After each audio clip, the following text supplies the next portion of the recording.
भारतीय परंपराओं के अनुसार हम गणेश वंदना के पश्चात अतिथियों का स्वागत करेंगे। एक बार जोरदार तालियां।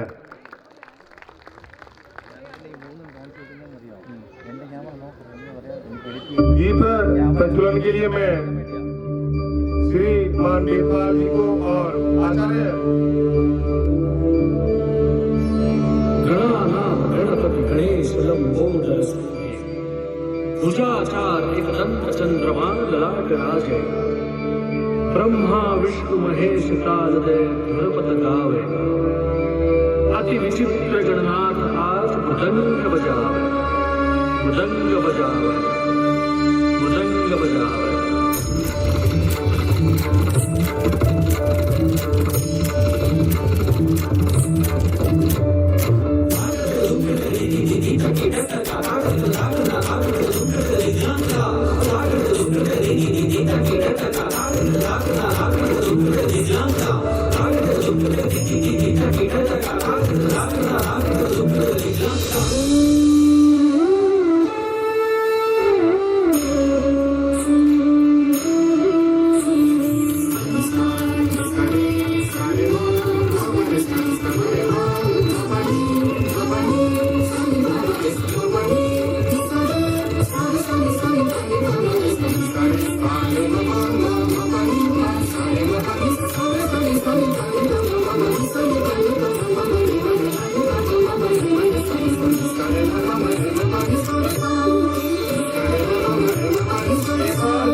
संतति संपत्ति सब ही भरपूर पावे भाव भगत से कोई शरणागत आवे संतति संपत्ति सब ही भरपूर पावे।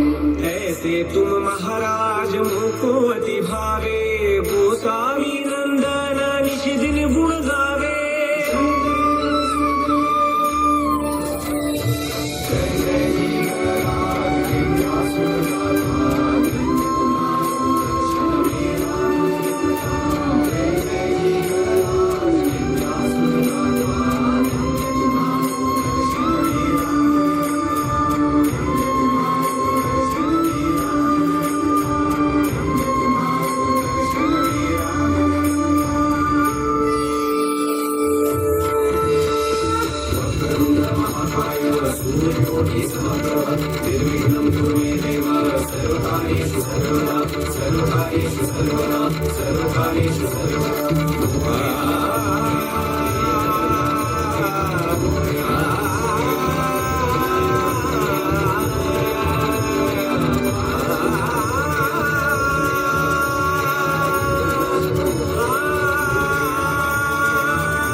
मैं अपने अतिथि महोदय से निवेदन करता हूं कि दीप प्रज्वलन के लिए पधारें।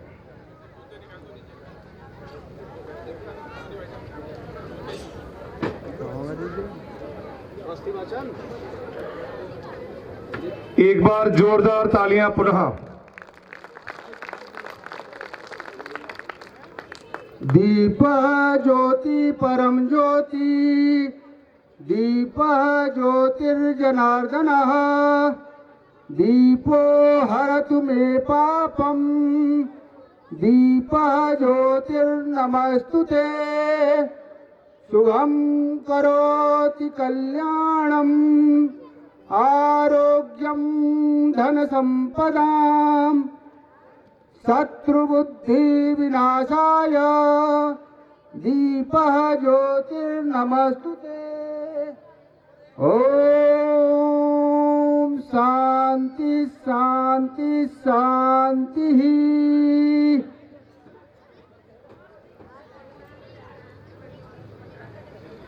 सभी लोग कृपया खड़े हो जाओ, भारत माता की आरती साथ साथ करें। ओम जय भारत माता मैया, जय भारत माता, तुमको निस दिन ध्यावे, तुमसे जीवन पावे, अमिट यही नाता। ओम जय भारत माता। तू लक्ष्मी दुर्गे जगदम्बे सरस्वती माता। मैया सरस्वती माता। तुमको जो नित गावे, मैया जी को जो नित गावे, सुख संपत्ति पाता। ओम जय भारत माता। उत्तर हिमगिरि मुकुट सुहाए, मस्तक पर माता। मैया मस्तक पर माता। दक्षिण हिंदू सागर, दक्षिण हिंदू सागर, यश तेरे गाता। ओम जय भारत माता। राम कृष्ण और महावीर तुम, नानक सुत तेरे। मैया नानक सुत तेरे। वाल्मीकि रविदास संत सब, वाल्मीकि रविदास संत सब, गुण गाए तेरे। ओम जय भारत माता। वैदिक बौद्ध जैन और सिख हैं सब हिंदू भ्राता। मैया सब हिंदू भ्राता। छूत अछूत न कोई, छूत अछूत न कोई, यह सच्चा नाता। ओम जय भारत माता। पुण्य भूमि जय, मातृभूमि जय, सब कुछ है तेरा। मैया सब कुछ है तेरा। तेरा तुझको अर्पण, तेरा तुझको अर्पण, क्या लागे मेरा। ओम जय भारत माता। भारत माता की जय।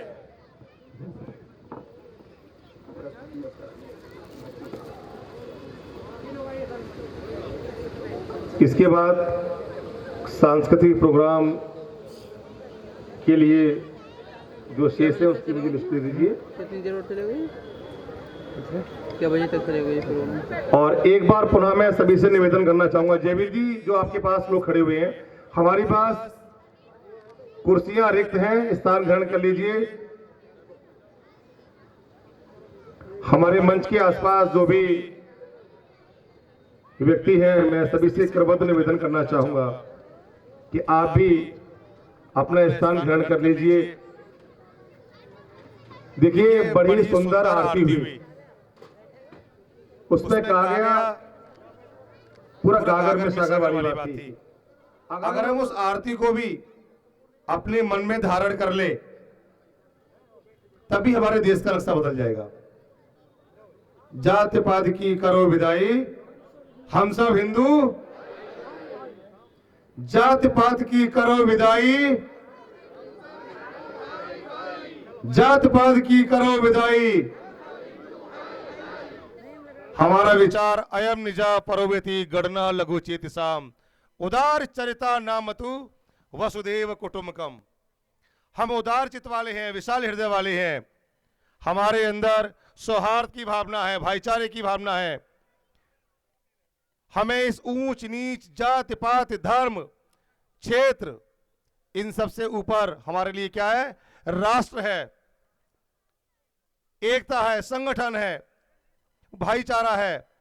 ये जो कार्यक्रम है, आप सभी लोग उपस्थित हैं, इस कार्यक्रम का उद्देश्य हम लोग संगठित हो, आने वाली भावी पीढ़ी को संस्कारवान बनाएं, पर्यावरण का संरक्षण करें। इन सारी आयामों को लेकर के ये कार्यक्रम आयोजन हो रहा है। हमारे अध्यक्ष जी कुछ कहना चाहते हैं।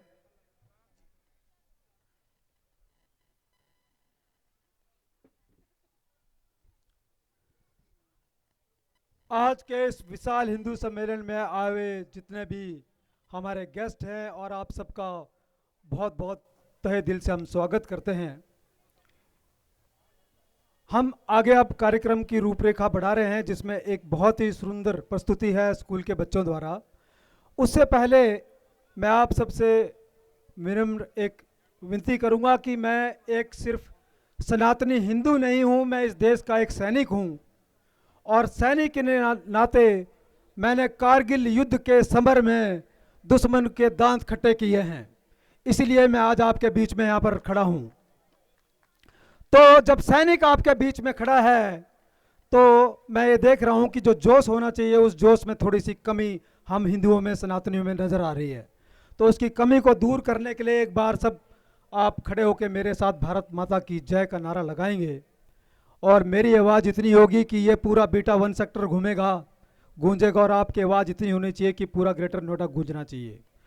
उससे पहले मैं 2 पंक्तियां कहना चाहूँगा कि मैं मर भी जाऊं तो मेरी इतनी पहचान लिख देना, मैं मर भी जाऊं तो मेरी इतनी पहचान लिख देना, मेरे लहू से मेरे माथे पर नाम हिंदुस्तान लिख देना। बहुत बढ़िया। यह एक सैनिक की पहचान है। अब एक बार जो है अगली प्रस्तुति से पहले सब अपनी अपनी जगह पे खड़े हो जाएं और देखते हैं हमारा जोश कितना है। पाकिस्तान, चाइना यहाँ से जो है कांप जाना चाहिए हमारी आवाज से। भारत माता की, भारत माता की। एक और बार जरा जोर से, पूरी ताकत से, जोश के साथ, भारत माता की। वंदे भारत मातरम, जय हिंद। अगली प्रस्तुति बच्चों द्वारा ऐसा ही जोश तालियों के साथ प्रोग्राम के अंत तक बना रहना चाहिए हम सबका। यही हम सबको जो है एकता के स्वरूप में बांधता है। आप सबका बहुत बहुत आभार। बच्चे अपनी अगली प्रस्तुति के लिए आगे आए। बहुत बहुत धन्यवाद अध्यक्ष जी। बढ़ाई ओजस्वी उद्बोधन रहा आपका। एक बार जोरदार तालियां भाई राकेश शर्मा जी के लिए।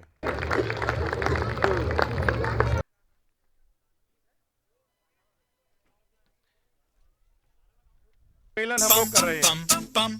ये देश है वीर जवानों का, ये बेलों का, मस्तानों का, इस देश का यारो, जोरदार तालियां यारो क्या कहना, ये देश है दुनिया का गहना। भाई तालियां भी दीजिए। बहुत बढ़िया।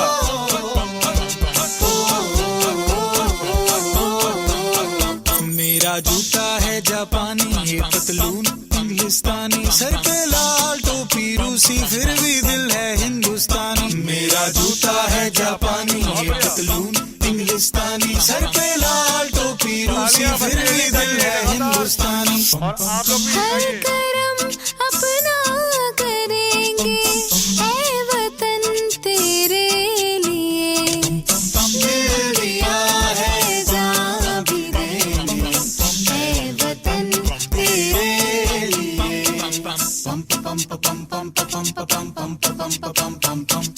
आजा आजा जिंद शामी आने के तले, आजा जरी वाले नीले आसमान के तले।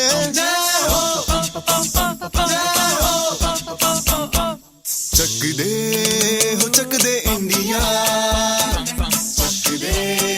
चक दे इंडिया। वंदे मातरम, वंदे मातरम, वंदे मातरम। तालियां सुजलाम सुफलाम मलयज शीतलाम, सस्य श्यामला मातरम। वंदे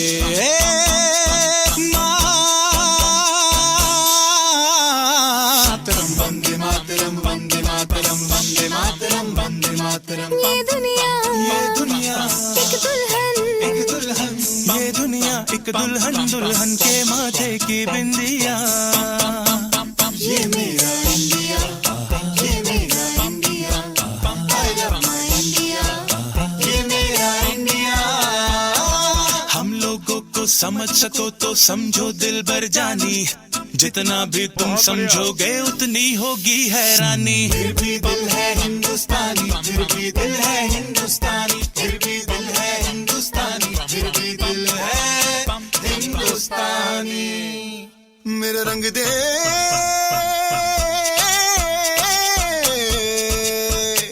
मेरा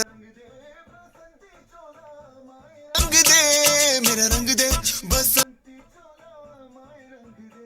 मेरा रंग दे बसंती चोला, रंग दे रंग दे रंग दे बसंती चोला माए रंग दे। माँ तुझे सलाम, जोरदार तालियां बच्चों के लिए। अम्मा तुझे सलाम,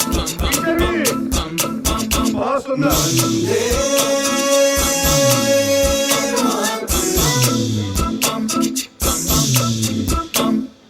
आओ बच्चों तुम्हें दिखाए झांकी हिंदुस्तान की, इस मिट्टी से तिलक करो ये धरती है बलिदान की। वंदे मातरम, वंदे मातरम, वंदे मातरम, वंदे मातरम। देश रंगीला रंगीला देश मेरा रंगीला, देश रंगीला रंगीला देश मेरा रंगीला। झंडा ऊंचा रहे हमारा, विजय विश्व तिरंगा प्यारा। सारे जहां से अच्छा हिंदुस्तान हमारा, हमारा सारे जहां से अच्छा। हम बुलबुले हैं इसकी, ये गुलसिता हमारा, हमारा सारे जहां से अच्छा। बहुत ही बढ़िया, बहुत ही सुंदर, जोरदार तालियां। बहुत अद्भुत शानदार प्रस्तुति बच्चों के द्वारा। श्रीमान वेदपाल जी राष्ट्रीय स्वयंसेवक संघ यानी आरएसएस के लिए वर्तमान में मेरठ प्रांत के सह संपर्क प्रमुख के रूप में अपने दायित्व का निर्वहन कर रहे हैं। श्रीमान वेदपाल जी 1987 में बिजनौर जिले में आरएसएस के सर्वप्रथम स्वयंसेवक बने तथा 14 वर्ष तक स्वयंसेवक की भूमिका का निर्वहन करते हुए सन 2001 में संघ के प्रचारक के रूप में कार्य प्रारंभ किया। प्रचारक का दायित्व संभालते हुए श्रीमान वेदपाल जी धामपुर रामपुर में तहसील प्रचारक के रूप में कार्य किया। तत्पश्चात आप बुलंदशहर, सरधना, हापुड़ एवं नोएडा में जिला प्रचारक की भूमिका निभाई। श्रीमान वेदपाल जी मुरादाबाद विभाग में सह विभाग प्रचारक के रूप में कार्य किया। तत्पश्चात सहारनपुर विभाग में विभाग प्रचारक का दायित्व निभाया। वर्तमान में आपका केंद्र केशव भवन मेरठ है। मैं समिति के अध्यक्ष मेजर राकेश जी से निवेदन करता हूं कि उनको स्वागत के रूप में साल का। दोस्तों तालियां एक बार जोर से होनी चाहिए।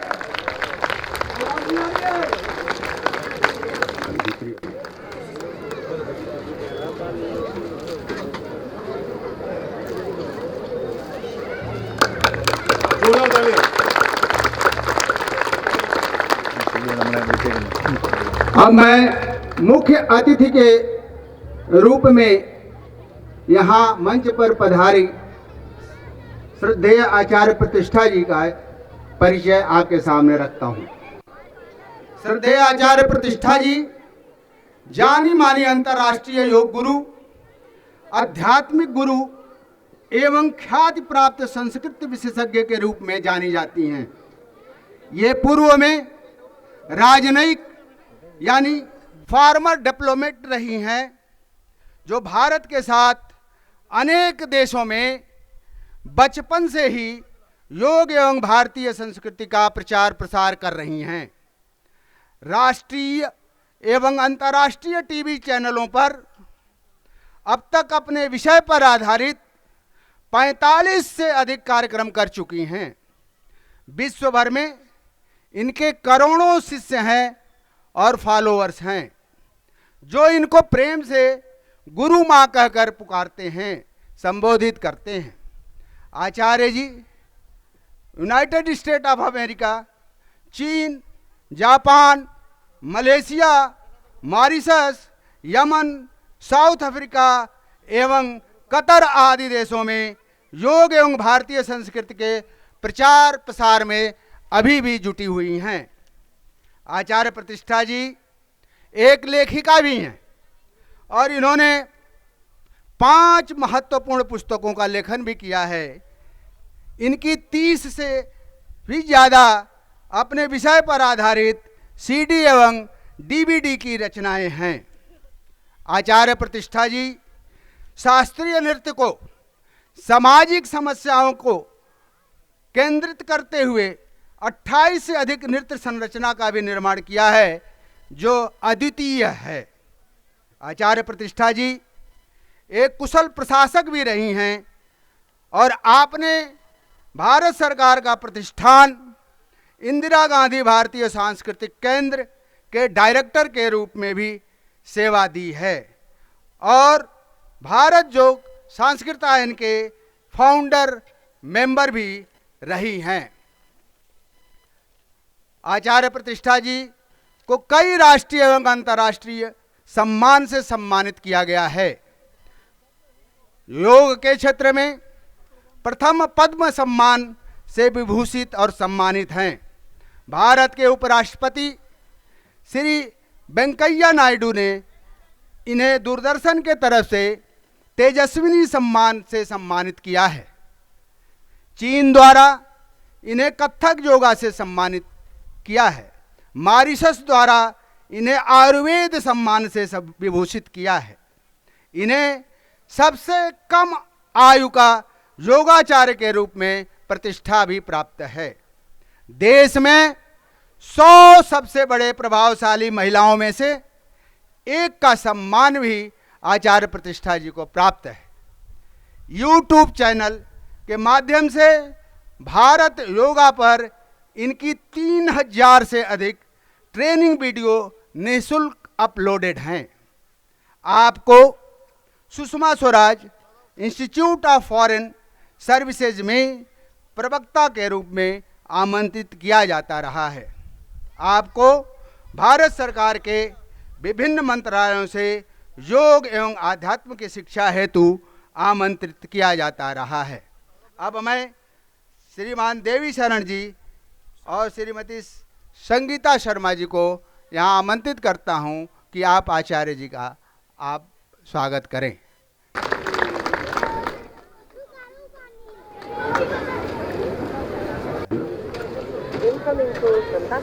मैं श्रीमती उषा भाटी जी से निवेदन करता हूं कि वो आए और सरस्वती जी का सम्मान करें।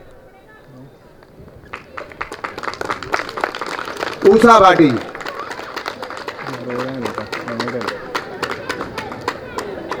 श्रीमती उषा भाटी जी। मैं राकेश जी से निवेदन करता हूं कि आप सरस्वती जी का सम्मान करें।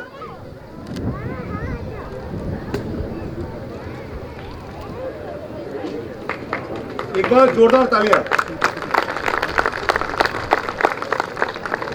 मैं सुशील भाटी जी से निवेदन करता हूं कि आप सरस्वती जी का सम्मान करें। सुशील भाटी जी।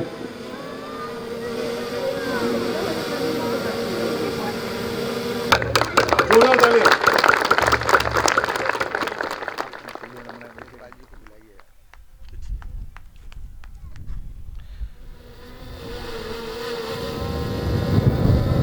एक बार जोरदार तालियां।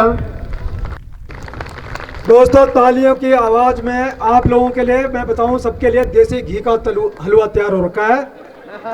तो जो देसी घी का हलवा है उसका स्वाद अगर चखना है तो आपके हाथों में दम होना चाहिए, और वो दम नजर नहीं आ रहा है। एक बार जरा तालियों की गूंज से, तालियों की गर्जन से आवाज आनी चाहिए हिंदुस्तान की।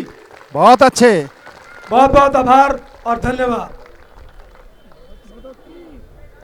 हमारे बीच अंतर्राष्ट्रीय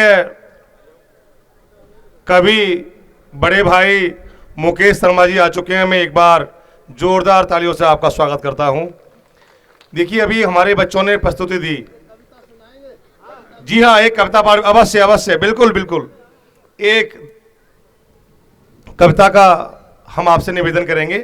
तो अभी बच्चों ने जो अपनी एक प्रस्तुति हम लोगों के समक्ष रखी, उसमें तमाम देशभक्ति के गाने थे। तो उन्हें सुन के मुझे लगा कि क्या है ऐसा भारतवर्ष में जिसका लोग गुणगान करते हैं। भगवान रामचंद्र जी जब लंका पर विजय प्राप्त करने के बाद लौट रहे थे, तो उन्होंने अपने अनुज लक्ष्मण से कहा, अपि स्वर्णमयी लंका नामे लक्ष्मण रोचते, जननी जन्म भूमस्य स्वर्गादपि गरियसी। हे लक्ष्मण, इस सोने की लंका में मुझे कोई रुचि नहीं है। मुझे मेरी जननी और जन्मभूमि स्वर्ग से भी बढ़कर है। क्या है हमारे ऐसा इस देश में? हजारों वर्षों के पुण्य जब संचित होते हैं, तब कहीं जाकर हमें भारत भूमि पर जन्म मिलता है। रामायण, मनुस्मृति, तमाम उपनिषद में भारत महिमा भरी पड़ी हुई है। हमारे बीच विषय बहुत लंबा हो जाएगा। श्रीमान वेदपाल जी हमारे बीच उपस्थित हैं मुख्य वक्ता के रूप में। एक बार मैं चाहूंगा जोरदार ताली से एक बार स्वागत कीजिए। और मैं आपको आमंत्रित करना चाहूंगा, हम सभी के लिए मार्ग प्रशस्त कीजिए। एक बार जोरदार तालियां श्रीमान वेदपाल जी के लिए।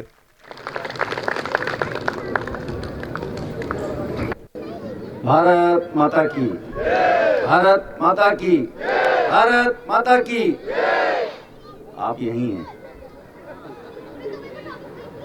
इस बीटा बस्ती के विराट हिंदू सम्मेलन में मंच पर उपस्थित आज के इस कार्यक्रम में मुख्य अतिथि श्रद्धेय आचार्य प्रतिष्ठा जी, धीरज सारस्वत जी, मेरे सम्मुख उपस्थित मातृशक्ति तथा इस क्षेत्र के सज्जनवृंद। सर्वप्रथम तो मैं धन्यवाद दूंगा इस कार्यक्रम की आयोजन समिति को, जिन्होंने मेरे को आपके सम्मुख अपनी बात रखने का अवसर उपलब्ध कराया। इसके बाद मैं अपनी बात को आगे बढ़ाता हूं, तो एक बात ध्यान में यह है कि ये अवसर है क्या। मुझे बताया कि राष्ट्रीय स्वयंसेवक संघ के कार्य को 100 वर्ष पूरे होने के उपलक्ष्य में हिंदू सम्मेलन समाज के द्वारा आयोजित है। तो आज इसकी आवश्यकता क्या है क्या ऐसी आवश्यकता कि राष्ट्रीय स्वयंसेवक संघ के कार्य को 100 वर्ष पूरे होने के अवसर पर यह कार्यक्रम किया जा रहा है। इसका महत्व अगर ध्यान में लेना है तो इस चीज से ध्यान में आएगा। अभी ध्यान करने से इसका महत्व समझ में कम आ सकता है, लेकिन जब 100 वर्ष पूर्व संघ का कार्य प्रारंभ हुआ, उस समय का दृश्य हमारे सम्मुख होगा और आज के दृश्य हमारे सम्मुख होंगे। इनका जब तुलनात्मक अध्ययन करेंगे तो हमको ध्यान में आ सकता है कि वास्तव में इस कार्यक्रम के आयोजन की आवश्यकता है या इसका कोई महत्व है। अभी हम बड़े जोश में सब भारत माता की जय, वंदे मातरम, इन सब का उद्घोष कर रहे हैं। हम सब कह रहे हैं कि हम हिंदू हैं, हिंदू होने पर हमें गर्व है, गर्व से कहो हम हिंदू हैं। ये आज के समय की परिस्थिति है। लेकिन जब 100 वर्ष पूर्व सन 1925 में संघ प्रारंभ हुआ, तब उस वातावरण में ऐसा कुछ भी संभव नहीं था, क्योंकि हिंदू कहने के लिए कोई गौरव करने वाला विषय नहीं मानते थे लोग। उस समय समाज में कहते थे कि हिंदू मत कहो, गधा कह लो। ये बात सामान्य हिंदू नहीं कहता था। बड़े बड़े जो नामचीन देश की प्रतिष्ठा रखने वाले व्यक्ति थे, ऐसे लोग बोलते थे कि हमको गधा कह लो, हिंदू मत कहो। यानी हिंदू कहलाने में ग्लानि महसूस होती थी। उस समय भारत माता की जय नहीं बोल सकते थे, वंदे मातरम का उद्घोष सार्वजनिक स्थान पर नहीं कर सकते थे, क्योंकि हमारा देश परतंत्र था, अंग्रेजों का शासन था, और अंग्रेजों ने इस वंदे मातरम के उद्घोष पर सार्वजनिक रूप से प्रतिबंध लगाया हुआ था उद्घोष करने के लिए। पर हम कहते हैं कि कितनी भी कठिनाई आई हो, संघर्ष कितना भी झेला हो, हजारों वर्ष संघर्ष किया देश ने, पर हमारा जो समाज है उसकी मानसिकता सदैव गुलामी की मानसिकता नहीं रही, स्वतंत्रता की मानसिकता रही, स्वाधीनता की रही है। संघर्ष करना पड़ा होगा वो एक विषय है। इसीलिए हमारे समाज में विभिन्न महापुरुष, साधु, सन्यासी, संत, उन्होंने समय समय पर समाज के जागरण के कार्य को किया। उन्हीं में से एक डॉक्टर हेडगेवार, जिन्होंने संघ की स्थापना की, उन्होंने भी एक कार्य प्रारंभ करा जिसको अभी 100 वर्ष पूरे हो गए। तो अब हमको संघ के कार्य की 100 वर्ष की यात्रा समझनी है, तो थोड़ा सा हमको संघ संस्थापक को समझना पड़ेगा कि उनका जीवन किस प्रकार का था, इस कार्य को उन्होंने किस उद्देश्य से प्रारंभ किया, क्या उनके मन में भाव रहे होंगे। तो उनका जीवन को देखेंगे तो थोड़ा सा ध्यान में आएगा। मैं संक्षेप में उनके जीवन का उल्लेख करता हूँ। 1889 में नागपुर के अंदर उनका जन्म हुआ। कहते हैं कि वो जन्मजात देशभक्त थे। अब जन्मजात देशभक्त थे तो जन्म के समय उनके ऐसी कोई भविष्यवाणी हुई थी तो ऐसा तो नहीं था, लेकिन हमारे यहाँ कहावत चलती है, कहते हैं कि पूत के पांव पालने में दिखते हैं। तो इस कहावत का आशय ऐसा है कि बचपन में ही कोई बच्चा इस प्रकार के कोई क्रियाकलाप करता है, कार्य करता है, उसका अनुमान लगा करके बड़े लोग कहते हैं कि अभी से ही ये कर रहा है तो बड़ा होकर के तो ये ऐसा बनेगा। इसलिए वो कैसे घटनाक्रम थे, तो डॉक्टर हेडगेवार जब बालक थे तो केशव उनका नाम था। वो 8 वर्ष की अवस्था में स्कूल में जाते थे। जब स्कूल रोज जाते थे तो रोज वापस भी आ जाते थे। आज के बच्चे भी ऐसे ही करते हैं, रोज स्कूल जाते हैं और आ जाते हैं। लेकिन एक दिन विशेष घटना घटी। विद्यालय में मिठाई बांटी गई। यहाँ हलवे का आपको बताया गया प्रोत्साहन देने के लिए। तो उस दिन स्कूल में मिठाई मिली तो सबने बड़े चाव से मिठाई खाई, लेकिन बालक केशव ने नहीं खाई। उसने कहा भाई हम रोज स्कूल आते हैं, रोज चले जाते हैं, तो रोज तो मिठाई मिलती नहीं है, आज मिठाई मिलने का क्या कारण है, तो इसका कारण पता करना चाहिए। तो पता करने पर पता लगा कि जो महारानी विक्टोरिया है, जिनका हमारे देश पर शासन है, जिन्होंने हमको गुलाम बनाया हुआ है, उनके राज्यारोहण की वर्षगांठ मनाई जा रही है। इस उपलक्ष्य में सार्वजनिक स्थानों पर मिठाई बांटी गई। तो ये कारण जानने के बाद उस बालक ने वो मिठाई खाई नहीं, उसको कूड़ेदान में डाल दिया। जिन्होंने ऐसा करते हुए देखा उन्होंने पूछा भाई तुमने ऐसा क्यों किया, तो उन्होंने कहा कि इस मिठाई को खाने की कौन से गर्व की बात है हमारे लिए, कौन सी खुशी की बात है कि जिन्होंने हमको गुलाम बनाया है उनकी रानी की राज्यारोहण की वर्षगांठ मनाई जा रही है और हम इस मिठाई को खाएं। हमारे लिए तो शर्म की बात है। हमको संकल्प लेना चाहिए कि हम इनके शासन से देश को मुक्त कराएंगे। ये बात कौन कह रहा है?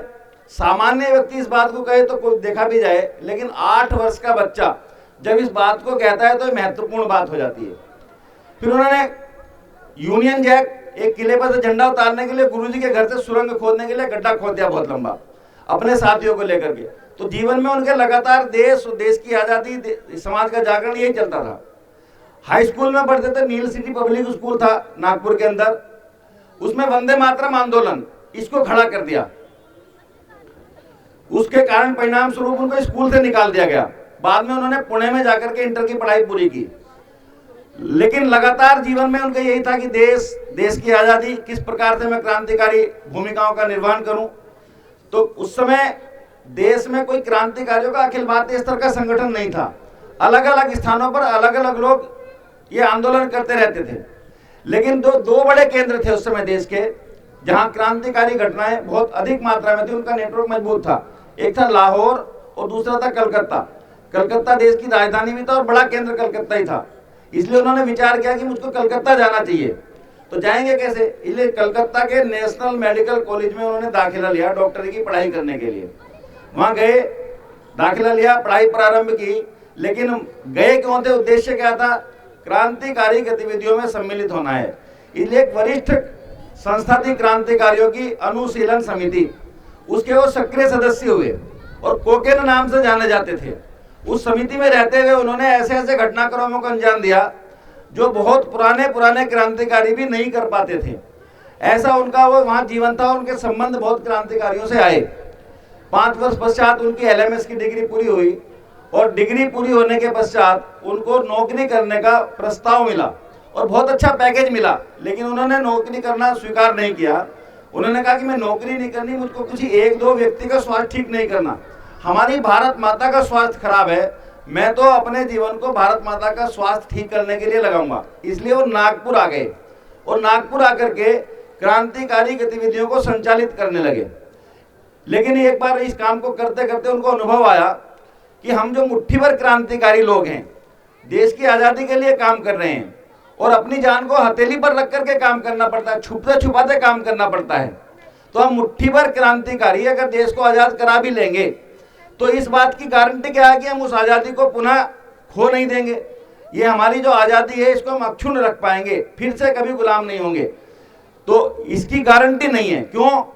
क्योंकि जिस समाज की आज़ादी स्वतंत्रता के लिए जान हथेली पर लेकर के काम करते हैं, उसी समाज में से कोई इनको उनके ऊपर घोषित पुरस्कार राशि की प्राप्ति के चक्कर में पकड़वा देता है। तो उन्होंने कहा कि भाई जब तक संपूर्ण समाज, आम समाज अपनी स्वतंत्रता के प्रति जागरूक नहीं होगा तब तक इस स्वाधीनता का कोई उपयोग नहीं होगा, हम फिर से गुलाम हो जाएंगे। तो इसलिए उन्होंने एक मार्ग रोक करके वो जन जागरण के काम में रुक गए। और उस समय एक संगठन था कांग्रेस। हालांकि कांग्रेस की जो स्थापना हुई थी वो देश को आज़ाद कराने के लिए नहीं हुई थी, क्योंकि हमारे देश पर शासन था अंग्रेजों का और अंग्रेज अधिकारी इटावा का कलेक्टर था A.O. हयूम, उसने कांग्रेस की स्थापना करी। तो हम स्वाभाविक समझ सकते हैं कि अंग्रेज अधिकारी, अंग्रेजों का शासन अगर किसी संगठन की स्थापना करेगा तो अपने शासन की जड़ें खोदने के लिए तो नहीं करेगा, ये पक्का है। तो उसने बनाई प्रॉक्सी ऑर्गेनाइजेशन बनाया। वो इसलिए बनाया कि जो देश को आज़ाद कराने वाले लोग हैं, विभिन्न स्थानों पर आंदोलन करते हैं, उनका कोई संगठन तंत्र नहीं है, उसके कारण हमको योजनाओं का नहीं पता लग पाता। तो एक ऐसा इनको मंच दे दिया जाए जिसके साथ ये जुड़ करके कुछ काम करेंगे तो हमारे लोग उसमें होंगे ही और हमको उनका पता लग जाया करेगा, पहले ही हम उन घटनाक्रमों को दबा दिया करेंगे। इस उद्देश्य से कांग्रेस की स्थापना हुई। लेकिन धीरे धीरे देश में आज़ादी प्राप्त करने वालों का बोलबाला बढ़ने लगा और ये मंच था तो उसके साथ लोग जुड़ने लगे। धीरे धीरे उसमें एक अच्छी लीडरशिप भी आ गई। बाल गंगाधर तिलक जी के पास जब कांग्रेस का नेतृत्व था तो बहुत देशभक्त समाज कांग्रेस के साथ जुड़ा। डॉक्टर हेडगेवार जी भी उस समय कांग्रेस के साथ जुड़े। तो वो लगातार काम करते रहते थे, पर कोई भी काम करने के बाद वो आंख नहीं मूंदते थे, लगातार चिंतन करते रहते थे। एक बार कांग्रेस का अधिवेशन नागपुर के अंदर हुआ और वो बड़ा आयोजन था, हजारों कार्यकर्ता उसमें आने वाले थे। डॉक्टर जी चूंकि नागपुर के अंदर रहते थे और उनकी व्यवस्थाएं उनके पास थी, तो जब सभा चल रही थी शासन चाहता था कि इसको हम विफल करा दें और उसमें उसने अपने कुछ सूत्र छोड़ दिए और उन सूत्रों के कारण वो सभा में भगदड़ मच गई। जब भगदड़ मची, शोर मचा, तो डॉक्टर जी ने देखा तो सारे भाग गए। तो वो उनको तो जाने दिया, लेकिन जो लोग मंच पर बैठ करके नेतृत्व दे रहे थे, ऐसे 9 लोग थे, उन सबसे डॉक्टर जी अलग अलग मिले। उन्होंने सबसे पूछा कि क्या हुआ, तो सबने कहा सब कुछ बहुत अच्छे से चल रहा था, बीच में पता नहीं क्या हुआ, सब लोग भाग गए। तो फिर उन्होंने अलग प्रश्न किया कि आपने क्या किया। तो जब उन्होंने ये प्रश्न किया कि आपने क्या किया, इसका उत्तर सबने एक जैसा दिया और जब उत्तर दिया तो वो उत्तर जो मिला वो डॉक्टर जी के हृदय को व्यथित कर गया, वो उसको कचोट गया। उत्तर मिला कि मैं अकेला क्या करता। तो डॉक्टर जी ने कहा कि भाई ये जो हम हजारों की संख्या में कार्यकर्ता हैं, भीड़ नहीं है, कार्यकर्ता हैं, देश को आजाद कराने की योजना बनाने वाले थे और 9 लोग मंच पर बैठ करके नेतृत्व दे रहे हैं और 9 लोगों के मनों में भाव है अकेलेपन का। अगर हम इस अकेलेपन के भाव के साथ कोई भी काम करेंगे, अपने देश को आजाद भी करा लेंगे, तो उस आजादी को अक्षुण्ण रख पाएंगे, इस बात की क्या गारंटी है। तो उन्होंने कहा कि ये मार्ग भी पर्याप्त नहीं है, कुछ और करना पड़ेगा। तो कुछ और क्या करना, तो उनके जीवन में लगातार जो काम करे उन्होंने, उससे अनुभव आते रहे। तो वो लोगों से प्रश्न भी करते थे, उन्होंने स्वयं से भी प्रश्न किए। उन्होंने कहा कि भाई हमारा जो देश है ये जो गुलाम हो गया, इस स्थिति में आ गया, ये हमेशा ऐसा ही था क्या, हम हमेशा गुलाम रहे क्या। तो हम हमेशा गुलाम नहीं थे। जब ऐसा चिंतन करते थे देश के विषय में, हमारा देश क्या था, तो ध्यान में आता था कि हमारे देश को सोने की चिड़िया कहा जाता था। तो सोने की चिड़िया ऐसा नहीं था कि किसी आले में रखी हुई चिड़िया थी सोने की और उसको भारत कहते थे। तो भारत, संपूर्ण भारत ही सोने की चिड़िया बोला जाता था। और ये नाम हमने नहीं दिया स्वयं, ये विदेशियों ने कहा भारत को सोने की चिड़िया।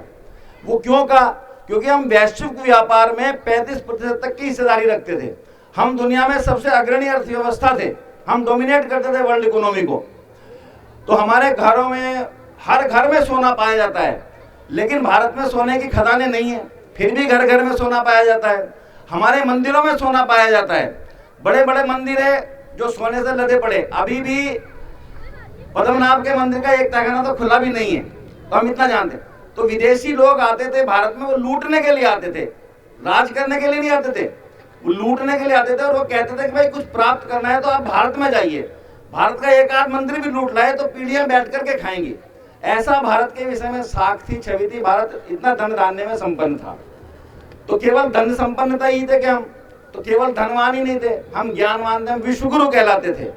भारत कितना ज्ञान का भंडार, बड़े बड़े विश्वविद्यालय थे।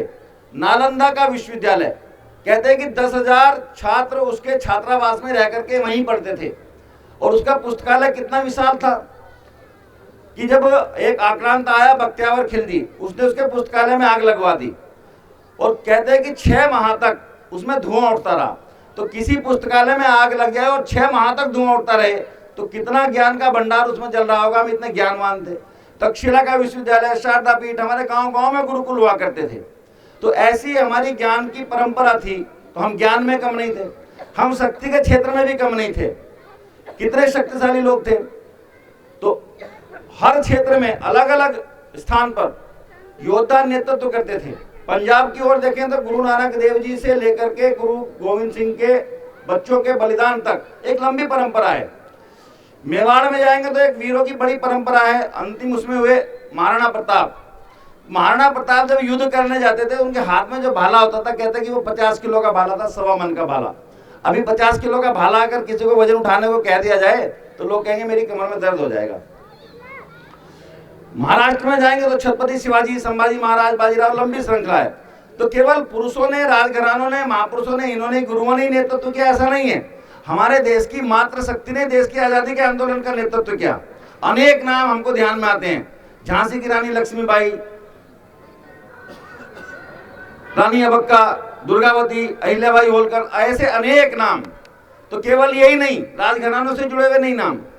तो वनवासी क्षेत्र में रहने वाले लोग, उन्होंने भी समाज जागरण का, देश के स्वाधीनता आंदोलन का नेतृत्व किया। सहयोग से उनका भी एक ऐसे महापुरुष जिनको जनजाति के लोग, वनवासी क्षेत्र के लोग भगवान करके बोलते हैं, भगवान बिरसा मुंडा, उनका ये 150वां जयंती वर्ष है। तो ऐसा स्थान स्थान पर ये आंदोलन चल रहा था। हम बलिदान देने में भी कम नहीं थे। हमारे देश के बच्चे बच्चे अपने धर्म पर बलिदान हो गए। गुरु गोविंद सिंह के 4 साहिबजादे, 2 छोटे वाले, जो छोटा था उनमें 7 साल का था फतेह सिंह, वो दीवार में चुनवा दिया गया। दीवार में चुनना स्वीकार किया लेकिन धर्म नहीं छोड़ा। वीर हकीकत राय 13 वर्ष का, धर्म पर बलिदान हो गया। ऐसे अनेक बच्चे भी थे जो जानते थे कि हमको धर्म के साथ जान भी दे देंगे तो कोई दिक्कत नहीं है। परंतु कमी क्या थी कि हम इतना सब कुछ होने के बाद फिर से गुलाम हो गए। तो डॉक्टर जी ने विचार किया, निष्कर्ष निकाला कि हम ऐसी स्थिति में आने के कारण क्या रहे। उन्होंने कहा कि देश को कोई भी चलाना है तो कैसा देश होगा, तो देश होगा समाज के आधार पर। और हमारा समाज कैसा हो गया? हमारा समाज अपने आत्मगौरव को विस्मृत कर गया। हम भूल गए अपने गौरव को, इसलिए हम क्या हो गए, आत्मगौरव को विस्मृत करने के कारण हमारा समाज आत्म केंद्रित हो गया। मैं और मेरा परिवार, यहीं तक का सोचने विचारने लगे, बस इतना ही भूमिका है। तो चूंकि हमारा समाज आत्म केंद्रित हो गया, इसलिए मेरी कोई भूमिका समाज और देश के प्रति है, ऐसा भाव ही लुप्त हो गया, यानी देशभक्ति का भाव समाज के मन से लुप्त हो गया। तो ये 3 कारण थे जिसके कारण हम इस स्थिति में आए। तो अब क्या करना है, देश को पुनः गौरव दिलाना है। तो जो जिन कारणों से हम इस स्थिति में पहुंचे हैं, उन कारणों को दूर करना पड़ेगा। उसको दूर करने के लिए काम करना पड़ेगा। तो क्या निष्कर्ष निकला? तो डॉक्टर जी जब समाज के बीच में जाते थे तो वो समाज से प्रश्न करते थे, भाई हम ऐसा क्यों हुए? तो लोग कहते थे, भाई हम अपने आत्मगौरव को विस्मृत करके भूल गए, हम आत्म केंद्रित हो गए। तो फिर वो पूछते थे क्या करना पड़ेगा अगर देश को आजाद करना है? तो लोग कहते थे कि समाज का संगठन करना पड़ेगा और आंदोलन करना पड़ेगा। तो उन्होंने देखा भाई ये जानते हैं क्यों हो गए और क्या करना है ये भी जानते हैं। तो फिर वो अगला प्रश्न करते थे, कौन करेगा इस काम को? तो जैसे ही ये प्रश्न करते थे कि इस काम को कौन करेगा, तो लोग कान दबाते थे और चुपचाप निकल जाते थे। तो ये जानते थे, डॉक्टर जी ने कहा कि भाई इस काम को जानने वाले तो लोग हैं लेकिन करने वाले लोग नहीं है। तो हमको एक काम करना पड़ेगा, इस देश को, समाज को जोड़ने वाले, मजबूत करने वाले ये लोग तैयार करने पड़ेंगे। इसलिए सन 1925 विजयदशमी के दिन नागपुर के अंदर डॉक्टर हेडगेवार जी के घर पर 17 लोग आए। जब मैं लोग बोल रहा हूँ तो उनमें विद्यार्थी थे छोटे छोटे, 8वीं 9वीं क्लास के, उन्होंने मिलकर के घोषणा की कि आज से हम संघ प्रारंभ कर रहे हैं। तो एक काम का प्रारंभ था, व्यक्ति निर्माण से राष्ट्र निर्माण तय हो गया कि करना क्या है, व्यक्ति निर्माण करना। व्यक्ति निर्माण किस लिए करना, राष्ट्र निर्माण करने के लिए। इसलिए इस काम का प्रारंभ हुआ। और डॉक्टर जी चूंकि राजनीतिक विचारधारा में से निकल करके आए थे, तो इसलिए उनको पीछे को मुंह करने की तो आवश्यकता नहीं थी। जो काम प्रारंभ हुआ वो इसलिए हुआ कि हम ऐसा देश समाज बनाएंगे जो फिर से कभी कोई देश को गुलाम बनाने की स्थिति में ना आ सकता हो, सोच भी ना सके, ऐसा समाज बनाना। तो समाज बनाने के लिए संघ का काम प्रारंभ हुआ। तो ये काम प्रारंभ हो गया व्यक्ति निर्माण से राष्ट्र निर्माण का। और ये काम प्रारंभ हुआ, बीजारोपण तो हो गया 1925 में। और डॉक्टर जी 40 तक रहे।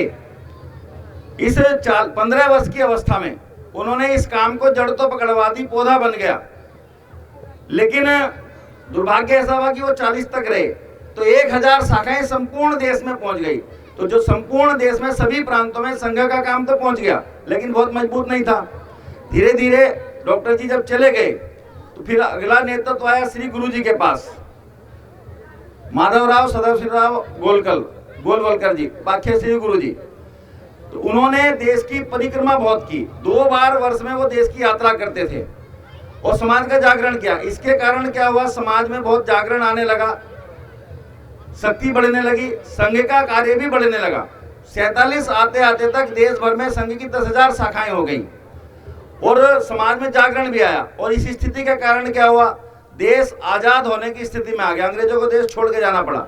और दुर्भाग्य ऐसा रहा कि जिस दिन देश आजाद हुआ उससे एक दिन पहले देश का विभाजन हो गया। संघ नहीं चाहता था कि देश का विभाजन हो, परंतु संघ की ताकत कम थी, चाहते हुए भी देश के विभाजन को नहीं रोक पाया। परंतु उस समय जो परिस्थितियां निर्माण हुई, समाज में हिंदू समाज का नरसंहार प्रारंभ हुआ। तो संघ के स्वयंसेवकों को सूचना भिजवाई गई कि आपको समाज की, हिंदू समाज की रक्षा करने तक वहीं रहना है, रक्षा सुनिश्चित करनी है। इसलिए संघ के शिविर लगाए गए, भोजन की व्यवस्था कराई गई। जो लोग विस्थापित होकर के आ रहे थे उनको आश्रय दिला गया। तो हमने देखा होगा फिल्मों में, वो मिल्खा सिंह भी आता है तो पहले संघ के शिविर में आके रुकते हैं। तो फिर विचार करने का प्रारंभ ऐसा हुआ कि हम इस समाज की स्थिति बनी क्यों, तो कुछ काम प्रारंभ करे जाएं। तो 1835 2 फरवरी मैकाले का हम सबने नाम सुना। उसने ब्रिटिश कांग्रेस में एक भाषण दिया। कुछ लोग कहते हैं कि उसने अपने पिता को पत्र लिखा, लेकिन दोनों में बात एक ही थी। उसने कहा कि मैं भारत के दूरस्थ क्षेत्रों तक घूमने के लिए गया, गांव-गांव में गया, लेकिन मुझको भारत के किसी भी गांव में गरीब और अशिक्षित लोग नहीं मिले। तो जब मैं ऐसा कह रहा हूं कि गरीब और अशिक्षित नहीं मिले, तो वो बड़ी बड़ी महलों में रहते थे, ऐसा नहीं है। ये सब डिग्री होल्डर थे, ऐसा भी नहीं है। तो उसने कहा कि हम जब जाकर के लोगों के पास बैठते थे तो लोग सम्मान देते थे, पानी दूध तक पिलाते थे।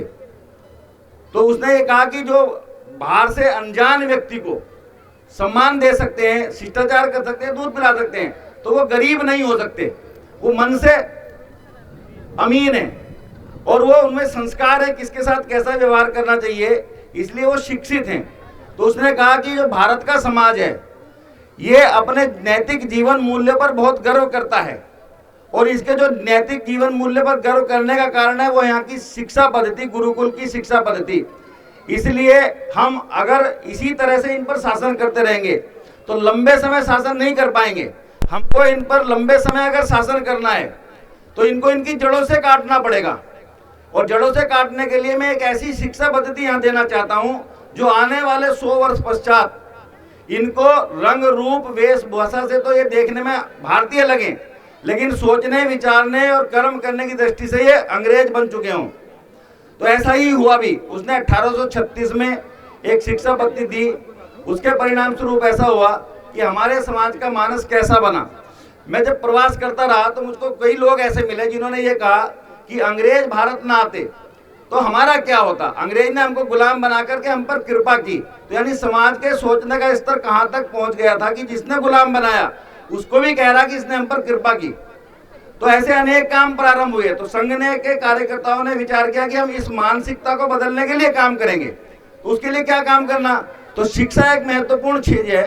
तो इसलिए 1952 में एक काम प्रारंभ हुआ, गोरखपुर के अंदर छोटा सा विद्यालय प्रारंभ हुआ जिसमें ऐसा सोच करके उसकी स्थापना हुई कि हम राष्ट्रीय चरित्र के लोग ऐसा तैयार करेंगे जिनको अपने जीवन मूल्य पर गर्व होगा। और वो आज छोटा सा विद्यालय प्रारंभ हुआ, दुनिया का सबसे बड़ा शिक्षा के क्षेत्र का गैर सरकारी संगठन है, विद्या भारती के नाम से जाना जाता है। धीरे धीरे हमारे समाज में एक और बुराइयां आ गई थी, समाज में विषमताएं थी, छुआछूत की बात चलती थी। तो संघ के इस यात्रा में बहुत सारे काम प्रारंभ हुए, सबका मैं उल्लेख नहीं करूंगा, नहीं तो फिर पर्ची लेकर के आएंगे पीछे से। लेकिन कुछ घटनाक्रमों को जोड़ना मुझको पड़ेगा अपने विषय के लिए। तो संघ चाहता था कि समाज में ये विषमता नहीं होनी चाहिए, परंतु संघ चाहता था समाज का, हिंदू समाज का नेतृत्व तो संघ के पास नहीं था। हिंदू समाज का नेतृत्व ये साधु संतों के अंतर्गत था और रहना भी उन्हीं में चाहिए। परंतु उस समय जो साधु संतों की, सन्यासियों की स्थिति थी, उनका ध्यान इस ओर नहीं जाता था और कभी साधु सन्यासी एक स्थान पर इकट्ठे ही नहीं होते थे। वो इकट्ठे नहीं होते थे इस कारण से नहीं होते थे कि सब में अहम का टकराव चलता था कि ये मेरे जो छोटा स्थान का मेरे बराबर में कैसे बैठ जाएगा, मेरा स्थान इससे ऊंचा है तो मैं ऊंचे स्थान पर बैठूंगा, तो किसको कहाँ बैठना है, इस चक्कर में वो साथ ही नहीं आते थे। लेकिन पूज्य श्री गुरुजी ने सबसे व्यक्तिगत संपर्क करना प्रारंभ किया और एक व्यवस्था खड़ी करने के लिए विश्व हिंदू परिषद 1964 में स्थापित की कि साधु सन्यासियों में काम हो, इनके लिए संपर्क रखने का काम उसके द्वारा होगा। और 68 में उडुपी के अंदर एक सम्मेलन हुआ विश्व हिंदू परिषद का, उसमें एक बड़ा काम हुआ, देश के प्रमुख संत सब उस स्थान पर आए और पहले दिन सफलता नहीं मिली, दूसरे दिन सफलता मिली। एक प्रस्ताव पास हो गया उसमें कहा हिंदुआ सोदरा सर्वे न हिंदू पतितो भवेत, कोई भी हिंदू पतित नहीं है, सभी हिंदू सगे सोदर भाई हैं। इसकी के लिए, छुआछूत के लिए हमारे धर्म ग्रंथों में कोई स्थान नहीं है। तो ये बड़ा काम हुआ। धीरे धीरे 1981 में आकर के एक और काम हो गया देश में। केरल के अंदर एक गांव था मीनाक्षीपुरम, वो बड़ा हिंदुओं का गांव था और बड़ा गांव, उसमें जबरन धर्मांतरण करा दिया गया, उसको मुस्लिम धर्मांतरित कर दिया गया, लेकिन किसी ने उसके खिलाफ आवाज नहीं उठाई। तो संघ ने विचार किया कि भाई समाज का, हिंदू समाज का मनोबल बढ़े, इसके लिए क्या करना पड़ेगा, क्योंकि हिंदू समाज का मनोबल गिरा हुआ है, इसलिए धर्मांतरित पूरा गांव हो गया और कोई आवाज भी नहीं उठा रहा। तो क्या करना, इसलिए योजना बनाई। हमारी जितनी सामर्थ्य है, लगभग 30,000 शाखाएं उस समय तक हो गई थी देश भर में। इसके आधार पर हम हिंदुओं का मनोबल बढ़ाने के लिए प्रांत स्तर पर हिंदुओं का सम्मेलन करेंगे बड़ा बड़ा, और बड़े बड़े हिंदू हजारों की संख्या में सम्मेलन हुए। उसको ध्यान में लेकर के एक मुरादाबाद के कांग्रेसी लीडर थे दाऊदयाल खन्ना, वो पहले तो संघ के बहुत विरोध में बोलते थे, लेकिन 1978 में जब मुरादाबाद में संभल में दंगे हुए, उसमें हिंदुओं का जेनोसाइड हुआ, उससे विचलित होकर के वो घर बैठ गए नाराज होकर के। तो फिर उन्होंने जब ये हिंदू समाज के सम्मेलन देखे तो वो संघ के अधिकारियों के पास आए। उन्होंने कहा कि भाई हिंदू समाज का संगठन करने के लिए, जगाने के लिए कुछ परमानेंट काम करना चाहिए। तो उन्होंने कहा जी आप हिंदू समाज का संगठन की बात कर रहे हो, आप तो बहुत विरोध में बोलते थे संघ के लोगों में, जो बोलता था वो बोल दिया, लेकिन आगे जो करना है उसकी सोचिए। तो क्या कर सकते हैं, तो एक ऐसा सुझाव आया कि जिसकी संपूर्ण हिंदू समाज की जिसमें आस्था है, ऐसे भगवान श्री राम, उनके जन्मभूमि को मुक्त कराना चाहिए। अब जब मैं ऐसा कह रहा हूं कि जन्मभूमि को मुक्त कराना चाहिए, तो क्या वो गुलाम थी? तो हम सब जानते हैं कि वो गुलाम थी। हमारा धर्मस्थल तोड़ करके वहां मस्जिद बना दी गई थी। तो मुगलों ने धर्मस्थल बनाए, अपनी पूजा पाठ करने के लिए धर्मस्थल चाहिए थे, इसलिए बनाए क्या उन्होंने? इसलिए नहीं बनाए। उन्होंने इसलिए केवल बनाने होते तो वो कहीं भी नई भूमि पर धर्मस्थल बना सकते थे, लेकिन उन्होंने हमारे धर्मस्थलों को तोड़कर उन्हीं स्थानों पर अपना धर्मस्थल बनाया और उसी मटेरियल से बनाया। मूर्ति तोड़ करके मस्जिद के चबूतरे में लगा दी, सीढ़ियों में लगा दी। ऐसा वो क्यों करना चाहते थे? इस चीज से वो हिंदू समाज का मनोबल कुचलना चाहते थे। वो दिखाना चाहते थे कि देखो हिंदुओं, जिसको तुम भगवान मानते हो उसकी मूर्ति तोड़ करके हमने सीढ़ी में लगाई है और तुम कुछ नहीं कर सकते हो। तो ताकि सदा के लिए हिंदू समाज का मनोबल गिरा रहे, ऐसा काम उन्होंने इसलिए किया। तो फिर संघ ने निर्णय किया कि हम हिंदू समाज के जागरण के लिए, राम जन्मभूमि को मुक्त कराने के लिए काम करेंगे। 10 वर्ष लगे इस काम में, बहुत प्रकार के काम हुए। राम ज्योति रथ यात्रा आई, सोमनाथ से रथ चला, राम ज्योति आई घर घर में, कार सेवा का आंदोलन हुआ, शिला पूजन के कार्यक्रम हुए। तो विभिन्न प्रकार के कार्यक्रमों के माध्यम से, लेकिन सफलता मिल गई 10 वर्ष पश्चात। 6 दिसंबर 1992 को जो समाज था राम सेवकों का, कार सेवा के लिए गया, उन्होंने उस ढांचे को गिरा दिया जो कलंक रूपी ढांचा हमारे माथे पर लगा था। लेकिन एक समस्या और आ गई इस काम को करने के कारण। अभी तक जिस ढांचे को दिखा करके समाज का जागरण करते थे, तो वो ढांचा ही खत्म हो गया। तो आगे को किस रूप में, किस बहाने समाज का संगठन किया जाए। तो वहाँ एक काम प्रारंभ हुआ कि हम यहाँ भूमि पूजन करते हैं राम जन्मभूमि मंदिर के निर्माण का, और उसमें जब भूमि की नींव रखवाई गई तो वो किसी ने, बड़े बड़े साधु संत उद्योगपति या किसी ने, राजघराने के लोगों ने नहीं रखी। तो बिहार का एक छोटा सा गांव है, उसके कामेश्वर चौपाल दलित वर्ग के, उन्होंने वो नींव की ईंट रखी।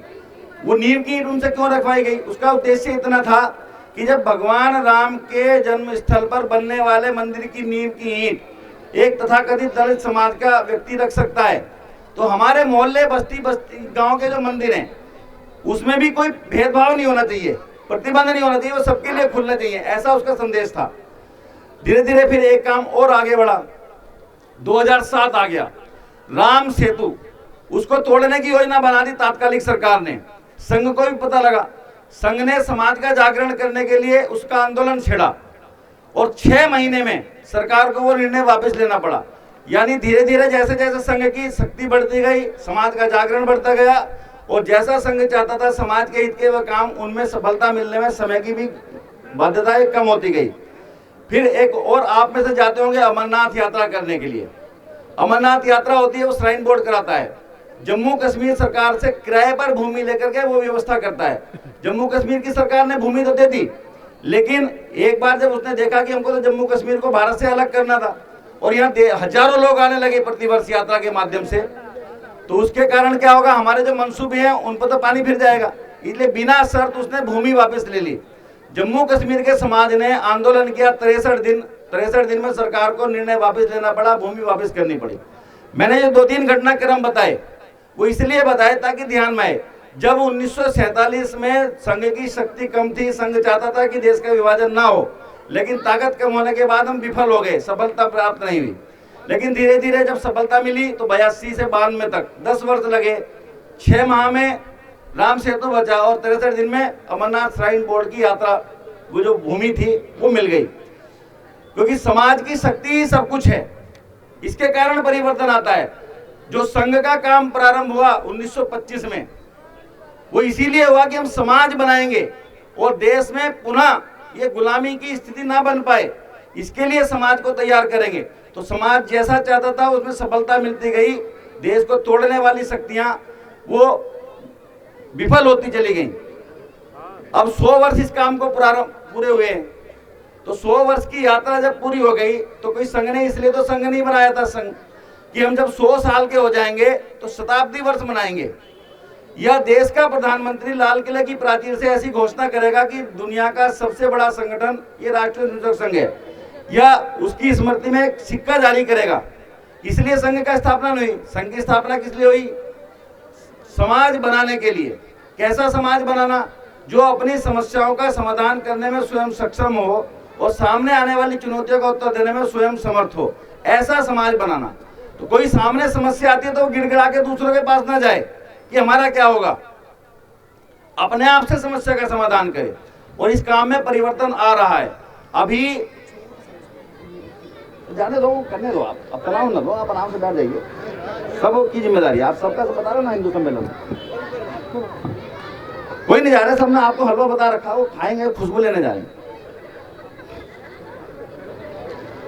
तो जब अभी 100 वर्ष हो गए तो इसमें समाज की स्थिति कैसी आई? जब मैंने कहा कि जब संघ का काम प्रारंभ हुआ तो अब समाज की स्थिति कैसी थी? अभी 100 वर्ष पूरे होने पर समाज की स्थिति कैसी है, उसमें बदल आ रही क्या? अभी ऑपरेशन सिंदूर हुआ। जब ऑपरेशन सिंदूर हुआ तो ये सब प्रकरण चल ही रहा था। चंडीगढ़ में एक थर्मामीटर लगाने का प्रयास किया गया। वहां के प्रशासन ने आह्वान किया कि हमको सिविल डिफेंस के लिए जरूरत पड़ सकती है, तो कौन आ सकता है? तो एक दिन के नोटिस पे हमने देखा होगा, सबने टीवी पर लंबी लंबी लाइनें लगी हुई थी। हजारों युवा आ गए कि हम अपने काम को छोड़ देंगे और इस काम के लिए पहले। तो अभी ऑपरेशन सिंदूर जब हुआ तो हजारों कार्यकर्ता वहां एक छोटे से चंडीगढ़ शहर में पहुंच गए। तो समाज का मानस बदला। जहां संघ की स्थापना इसलिए हुई कि समाज का काम करने वाले लोग नहीं थे, व्यक्ति निर्माण से राष्ट्र निर्माण की यात्रा हुई प्रारंभ। अभी राष्ट्र निर्माण के लिए लोग, हजारों लोग छोटे छोटे शहरों में उपस्थित होने लगे। तो ये बदल आ गई। तो समाज में बदल आ रही क्या? तो बदलने के लिए ही कर। अभी जो देश चलाने वाले लोग हैं उन्होंने तय किया कि हम गुलामी के चिन्हों को देश से बदलेंगे। तो बदल आई कैसी? तो अभी हम संघ में गीत बोलते रहे हैं। हम एक गीत बोलते थे कि जयचंद तूने देश को बर्बाद कर दिया, मुगलों को लाकर देश में आबाद कर दिया। इस गीत का पहला अंतर ऐसा हुआ करता था, काशी बनी बनारस, अयोध्या फैजाबाद और प्रयागराज को तूने इलाहाबाद कर दिया। अब हमारे सामने समस्या है कि हमको ये पहला अंतर हटाना पड़ रहा है गीत में से, क्योंकि काशी फिर से काशी नगरी बन गई, अयोध्या नगरी फिर से फैजाबाद की बजाय अयोध्या नगरी हो गई और उसका अपना गौरव स्थापित हो गया है, और प्रयागराज पुनः प्रयागराज हो गए। तो इन पंक्तियों का कोई उद्देश्य नहीं बचा। इसलिए देश चलाने वालों ने जो सोचा है कि हम देश बदल करके रहेंगे, और बदल आनी शुरू हो गई। अब हमको बदल लानी है तो हमको घरों में बदल करनी है। तो घरों को बदलना है तो कौन बदलेगा? तो घर चलाने वाले लोगों को घर बदलना पड़ेगा। तो हमको सोचना पड़ेगा हमारे घर के सामने नेम प्लेट जो लिखी है लग रही है उस पर क्या नाम लिखा है और किस भाषा में लिखा है। तो ये घर चलाने वालों ने सोचना है। बड़ी बड़ी संस्थाएं हैं देश में जिन्होंने देश की, समाज की, परिवार की व्यवस्था को तोड़ने के लिए काम किया। उनमें से एक संस्था है बॉलीवुड। बॉलीवुड ने ऐसी ऐसी फिल्में बनाई, ऐसे एजेंडा चलाए जिसके कारण हमारी सामाजिक व्यवस्था में बहुत चोट पहुंची है। हमारा परिवार कभी जाकर के सामूहिक रूप से उस फिल्मों को नहीं देख सकता था, लेकिन आज वो बॉलीवुड भी बदल रहा है। उस बॉलीवुड ने कैसी कैसी फिल्में बनाना शुरू कर दी। हमारे मान्यता के 4 बिंदु, गाय, गंगा, गीता, गायत्री, उनमें से गाय के ऊपर फिल्म बनी, परसों रिलीज हुई है। तो ऐसे ऐसे समाज में परिवर्तन आ रहा है। अब हमको घर बदल रहा है तो हमको सोचना पड़ेगा। अभी संघ के कार्य को 100 वर्ष पूरे हुए, तो संघ ने ये नहीं कहा कि हम 100 वर्ष में शताब्दी मनाएं, तो आगे क्या करना, इसको लेकर के योजना बनाई, क्योंकि समाज का जागरण करना। आगे हमको पंच परिवर्तन, उसको बोला 5 काम निर्धारित किए कि इन कामों को लेकर के संघ काम करेगा समाज के साथ मिलकर के, क्योंकि जो देश का काम है वो समाज का काम है। वो 5 काम कौन से हैं? पहला काम है सामाजिक समरसता। समरसता को लेकर के मैंने पहले भी बता कुछ बोला। तो समरसता को लेकर के 3 प्रकार की स्थिति होनी चाहिए, देवालय, जलाशय और शमशान, ये सबके लिए कॉमन उपलब्ध हो तो समरसता का वातावरण है। दूसरा है पर्यावरण। पर्यावरण से हम जुड़े हुए हैं, हमारे चारों ओर पर्यावरण की स्थिति। अगर पर्यावरण दूषित होता है तो हमारा जीवन दूषित होता है। तो इस पर्यावरण की रक्षा के लिए हमको काम करना पड़ेगा। तो क्या काम करें? तो कहीं से शुरू करना पड़ेगा। इसलिए 3P का फार्मूला, इस पर काम करना। पहला P है पेड़।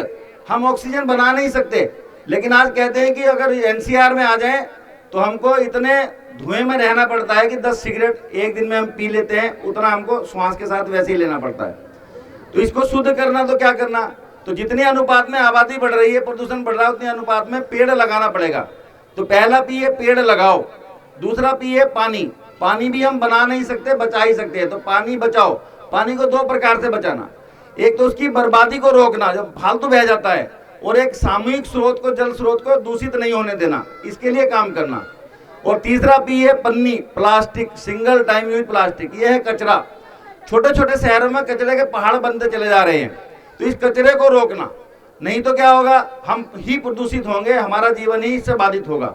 तो पर्यावरण को लेकर के काम करना। और तीसरी बात है परिवार प्रबोधन, कुटुंब प्रबोधन।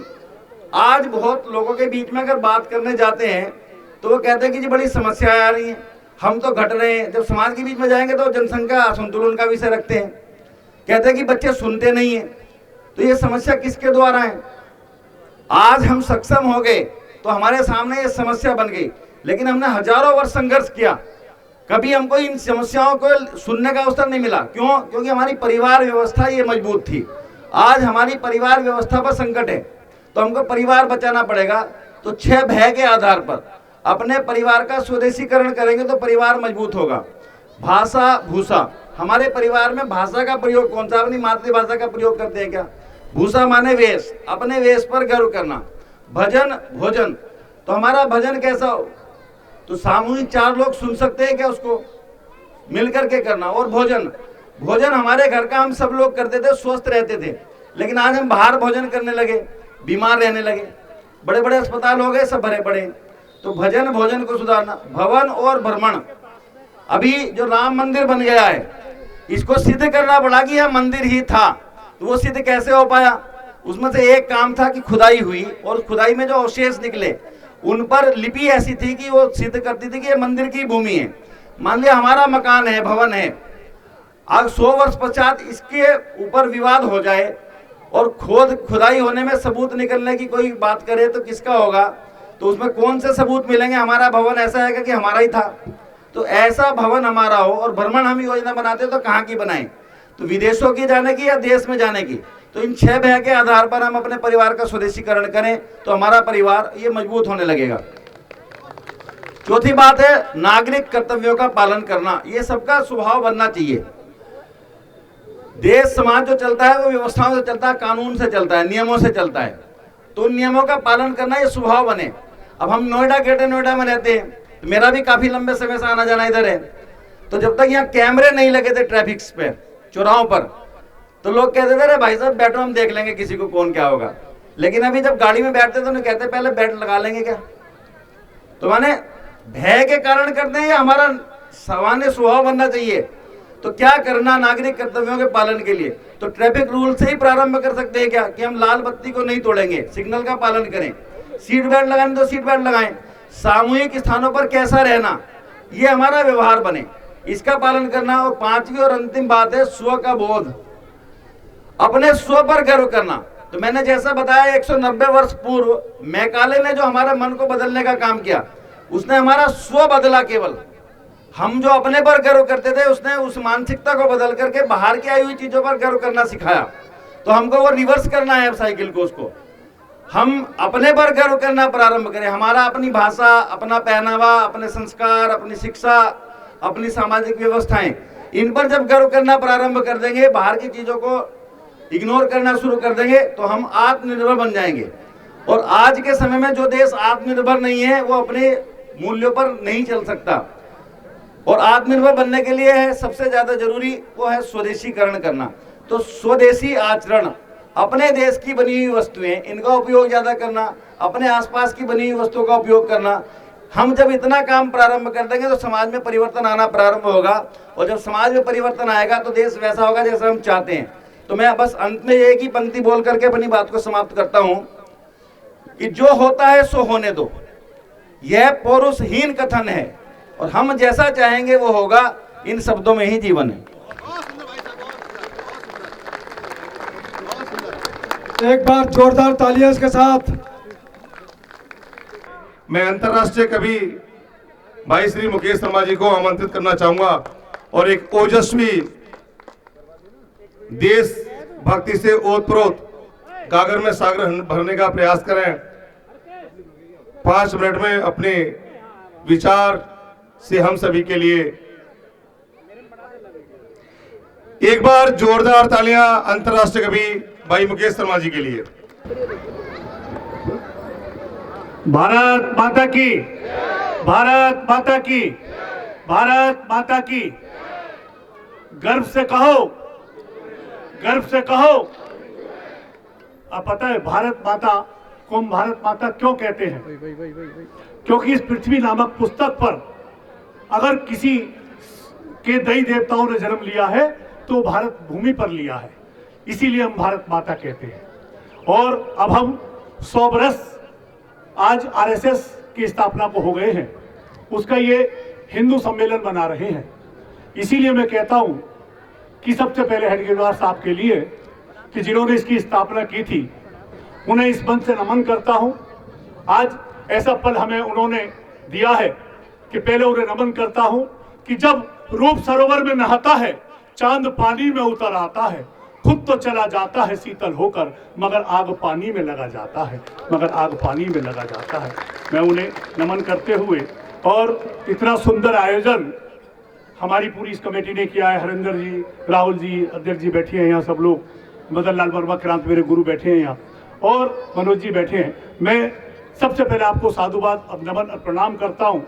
इस सफल आयोजन के लिए आपको बधाई देता हूँ, क्योंकि कोई भी आयोजन करने के लिए महीनों पहले लगना पड़ता है। और वो कैसे लगना पड़ता है कि मिट्टी पर मिट्टी से मिट्टी लिखना आसान होता है, कि मिट्टी पर मिट्टी से मिट्टी लिखना आसान होता है। सच मानना, आपकी पूरी कमेटी और बीटा ने तो पानी पे पानी से पानी लिखने का काम किया है, पानी पे पानी से पानी लिखने का काम किया है। और आज ये 100 बरस में हिंदू सम्मेलन होने की भी आवश्यकता क्या है? केवल ज्यादा टाइम नहीं लूंगा क्योंकि और वक्ता को भी बोलना है। एक बात सीख ले, एक बात सीख ले, अपने बच्चों को विदेशों में पढ़ाएं, सब एक रहें, बेशक इंग्लिश सिखाएं, सारी भाषाएं सिखाएं, एक भाषा जरूर सिखाएं। आज जरूरत पूरे हिंदू समाज को है। आप समझ सकते हैं क्यों समाज को है कि अगर इसी 2 शब्दों में सारी बात कह जाऊंगा, हिंदू समाज को क्यों जरूरत है कि अगर कुत्ता पीछे पड़ जाए तो एक्सक्यूज मी की आवश्यकता नहीं है, हट हट की आवश्यकता है। आज हट हट भी समाज को सीखना पड़ेगा, इस हिंदू समाज को सीखना पड़ेगा। इसमें सारी बात कह दी है कि अगर कुत्ता पीछे पड़ जाए तो एक्सक्यूज मी से काम नहीं चलेगा, हट हट से काम चलेगा। एक रहो। और उन जिहादियों के लिए, उनके लिए कहना चाहता हूं जो हिंदू धर्म की बहन बेटियों के लिए कुछ भी शब्द बोल देते हैं, कुछ भी करते हैं। आज हिंदू समाज के सारे भाइयों से कहता हूं कि जागो जागो जागो जागो। जब किसी बहन बेटी के ऊपर कोई बात आ जाए तो भाई बन के खड़े हो जाओ। और इसलिए भाई बन के खड़े हो जाओ कि दुनिया के अंदर किसी बेटी के लिए भाई से बड़ा कोई रिश्ता नहीं होता। और भाई, कोई भी बेटी अपने पति से ज्यादा सुरक्षित अगर महसूस करती है तो अपने भाई के साथ करती है। आज समाज को, उन बहन बेटियों के सामने समाज को, युवा को आगे आना होगा। भाई बन करके जो पथ भ्रष्ट बेटियां हो जाती हैं उन्हें समझाना होगा, उनके माँ बाप को जाकर बताना होगा और ऐसा वो रास्ता ना चुने। और भाई बन के किस लिए कहता हूं कि उस दिन तो ऊपर वाला भी थर्राया होगा, उस दिन तो ऊपर वाला भी थर्राया होगा और थर्राते थर्राते मुस्कुराया होगा जिस दिन उसने पृथ्वी नामक पुस्तक पर बेटी को बनाया होगा। जिस दिन उसने पृथ्वी नामक पुस्तक पर बेटी को बनाया होगा, सोचा होगा बेटी के होते हैं इतने सारे रिश्ते, उस रिश्ते को संभालने के लिए ही भाई का रिश्ता बनाया होगा। उस रिश्ते को संभालने के लिए ही भाई का रिश्ता बनाया होगा। मेरे गुरु मदन लाल वर्मा क्रांत यहाँ पर हैं, मैं युवा साथी हैं, जो ये जितने बैठे वो बड़ों को प्रणाम करें, बड़ों के संस्कारों पर चलें, क्योंकि अगर अनाज का अकाल पड़ जाए तो मानव मरता है और संस्कारों का अकाल पड़ जाए तो मानवता मरती है। मानवता नहीं मरनी चाहिए। अपने बड़ों का सम्मान, रेस्पेक्ट, इज्जत हमेशा करती रहनी चाहिए। और क्यों करते रहना चाहिए कि जमी दुआ देती है, आसमां सदके में सलाम करता है। तालीम के आंगन में जब बचपन जमा होता है, जब ऐसे गुरु और भाइयों की वजह से ही हमारे जैसे व्यक्ति की भी तकदीर रोशन हुआ करती है। अभी सर ने बताया, वेद प्रकाश जी ने, कि मुगलाई हमारा केवल हिंदू और हमारी जाति और जिस धर्म में हम आस्था रखते हैं वो ये बता सकते हैं, वो केवल ये बता सकते हैं, कोई भी मस्जिद आज तक कोई मंदिर तोड़ के नहीं बनी। कोई भी धार्मिक स्थल, हिंदू समाज का कोई भी धार्मिक स्थल किसी का धार्मिक स्थल तोड़ करके नहीं बना। मुगल आए, उन्होंने मंदिर तोड़े, मस्जिद बनाई। और मैं तो एक बात कहता हूं, क्या आपने मस्जिद बनाई, कोई गिला शिकवा नहीं है, कुछ भी बनाए। आपने मस्जिद बनाई मंदिर तोड़कर, आपने मस्जिद बनाई मंदिर तोड़कर। क्या मस्जिद बन नहीं सकती थी मंदिर छोड़कर? हम किसी धर्म को किसी को चोट नहीं पहुंचाते, लेकिन हम जो जो चीज हमारी ली गई है वो हम लेंगे, वापिस लेंगे। काशी भी लेंगे, मथुरा भी लेंगे। अभी तो अयोध्या लिया है 500 वर्ष में। ये हिंदू वर्ग जाग चुका है और जाग चुका है। ये देश पर मरने वाला है हिंदू वर्ग। और ये हिंदू वर्ग जानता है कि कफन बनाने वाले ने कफन को रखा नहीं, बेच दिया। जिसने खरीदा था उसने प्रयोग नहीं किया और जिस पे पड़ा था उसे पता नहीं है। तो हिंदू वर्ग जानता है कि जिंदगी जिंदा है सिर्फ कफन के लिए, और कफन है अगन के लिए, दफन के लिए। यारो जियो फकत उम्र के 4 दिन, 2 कलम के लिए 2 वतन के लिए, 2 कलम के लिए 2 वतन के लिए। और अभी मांग की ये बहन बेटियां बैठी हैं, ये बहन बेटी बैठी है, इनके लिए जरूर कहना चाहूंगा कि मेहंदी कुमकुम रोली का त्योहार नहीं होता, रक्षाबंधन के चंदन सा प्यार नहीं होता। उस घर का आंगन हमेशा सूना रहता है जिस घर में बेटी का अवतार नहीं होता। ये बेटी बैठी है। और आखिरी मुक्तक कह करके आपका अपना स्थान लेता हूँ। समय की एक सीमा है कि पर्यावरण के लिए कहा, सबसे पहले आज पर्यावरण की जरूरत है, पौधा जरूर लगाए। और पौधे के लिए कहता भी क्यों हूँ कि पेड़ फल फूल देते हैं, परेशानी नहीं देते। ये हरियाली देते हैं, वीरानी नहीं देते। बात मरने का उसे हक नहीं है लकड़ियों का, जो जीते जी पेड़ लगा कर उसको पानी नहीं देते। बहुत खूब। भारत माता की जय। भारत माता की जय। बहुत बहुत धन्यवाद आपका। एक छोटा सा बच्चा हमारे बीच में एक बार हनुमान चालीसा का गान करेगा। और उसके बाद हम आदरणीय आचार्य प्रतिष्ठा जी को आमंत्रित मंच करेंगे पर आमंत्रित करेंगे। और इस कार्यक्रम के बाद राम जय हनुमान।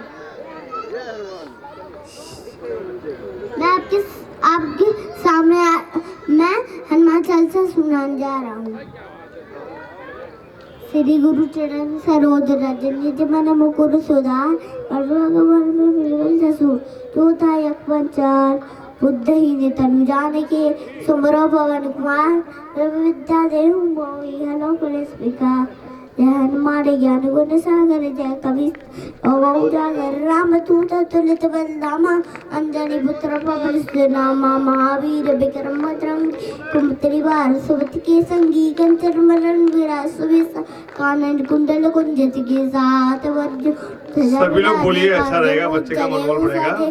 शंकर सुवन केसरी नंदन तेज प्रताप महाजगवंदन विद्यावान गुणी हित चातुर राम काज कर देखो आतुर प्रभु चरित्र को रसिया राम रकम सीता मनोसिया सुच रूप धरसिया दिखावा विकट रूप छन लंक जलावा भीम रूप धर सारे रामचंद्र के काज सवारे लाए सजीवन लखन जियाई श्री रघुवीरा हरसी और लाए रघुपत कीनी बहुत बढ़ाए तुम माँ प्रिय भरत संभार सहित बतन तुम रोयस गावे सकाई सही पत कंठ लगाप सनकादिक ब्रह्मांड मुनीश नारद नारद सहित आईसा यम कुबेर दिगपाले जहाते कवि को बित कही सके कहाँ तुम उपकार सुग्री बही की ना राम मिलाए राजपद दीना तुमरो मंत्र विभीषण माना अंकेश्वर भक्त सब जग जान युग श्रेष्ठ जन पर भानु लीलियो थाई मधुर फुले जानु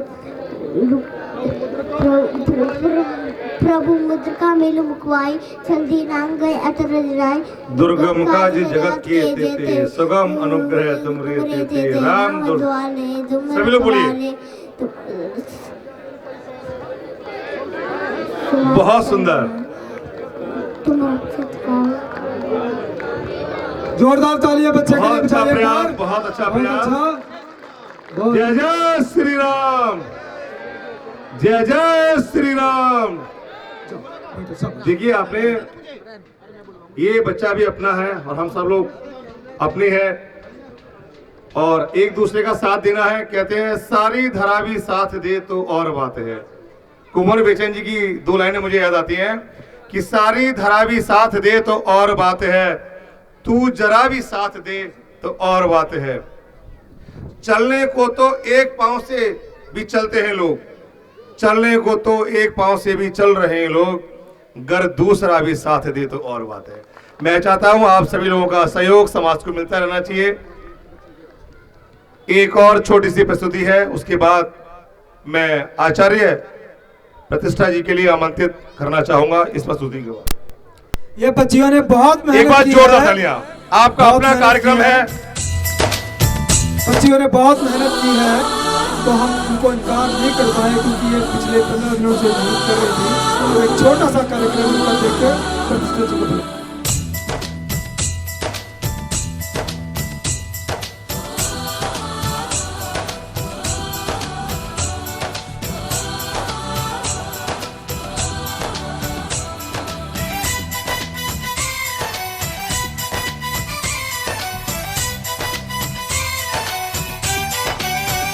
यहाँ हर कदम कदम पे धरती बदले रंग, यहाँ की बोली में रंगोली सात रंग।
ऑर्किड की खुशबू के साथ। बच्चों का आप मनोबल बढ़ाएं, बहुत सुंदर प्रस्तुति थी।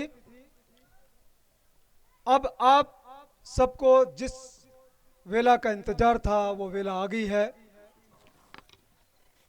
हमारे बीच में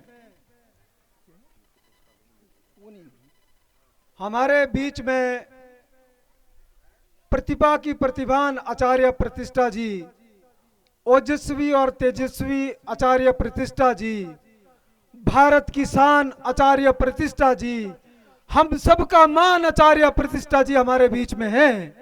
और आज वो हमारी मुख्य अतिथि इसलिए हैं क्योंकि हम सब ने मिलकर ये निर्णय लिया था कि हम जब भारत माँ का वंदन करेंगे तो हम भारत की मातृशक्ति का वंदन करेंगे।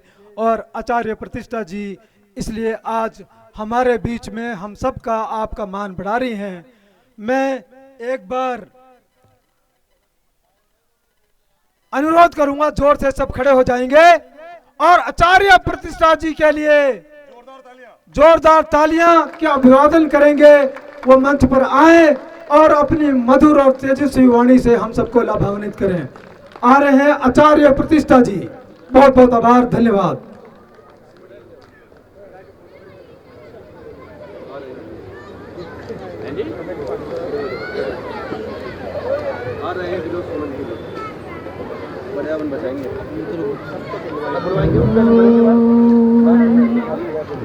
ओंकारं बिंदु संयुक्तं नित्यं ध्यायन्ति योगिनः। मंच पर आसीत आदरणीय भाई वेदपाल जी, जिन्होंने बहुत ही सुंदर और सार्थक तरीके से आप सबको ये बताया कि हम क्या थे, हम क्या हैं और हम क्या हो सकते हैं। पूरी की पूरी इस कार्यक्रम की आयोजन समिति और यहाँ हमारे सामने बैठे सिंह पुत्र और सिंह पुत्रियां, जब हमने भीतर प्रवेश किया तो आप सब ने एक उद्घोष किया था। एक बार उसी उद्घोष के साथ जय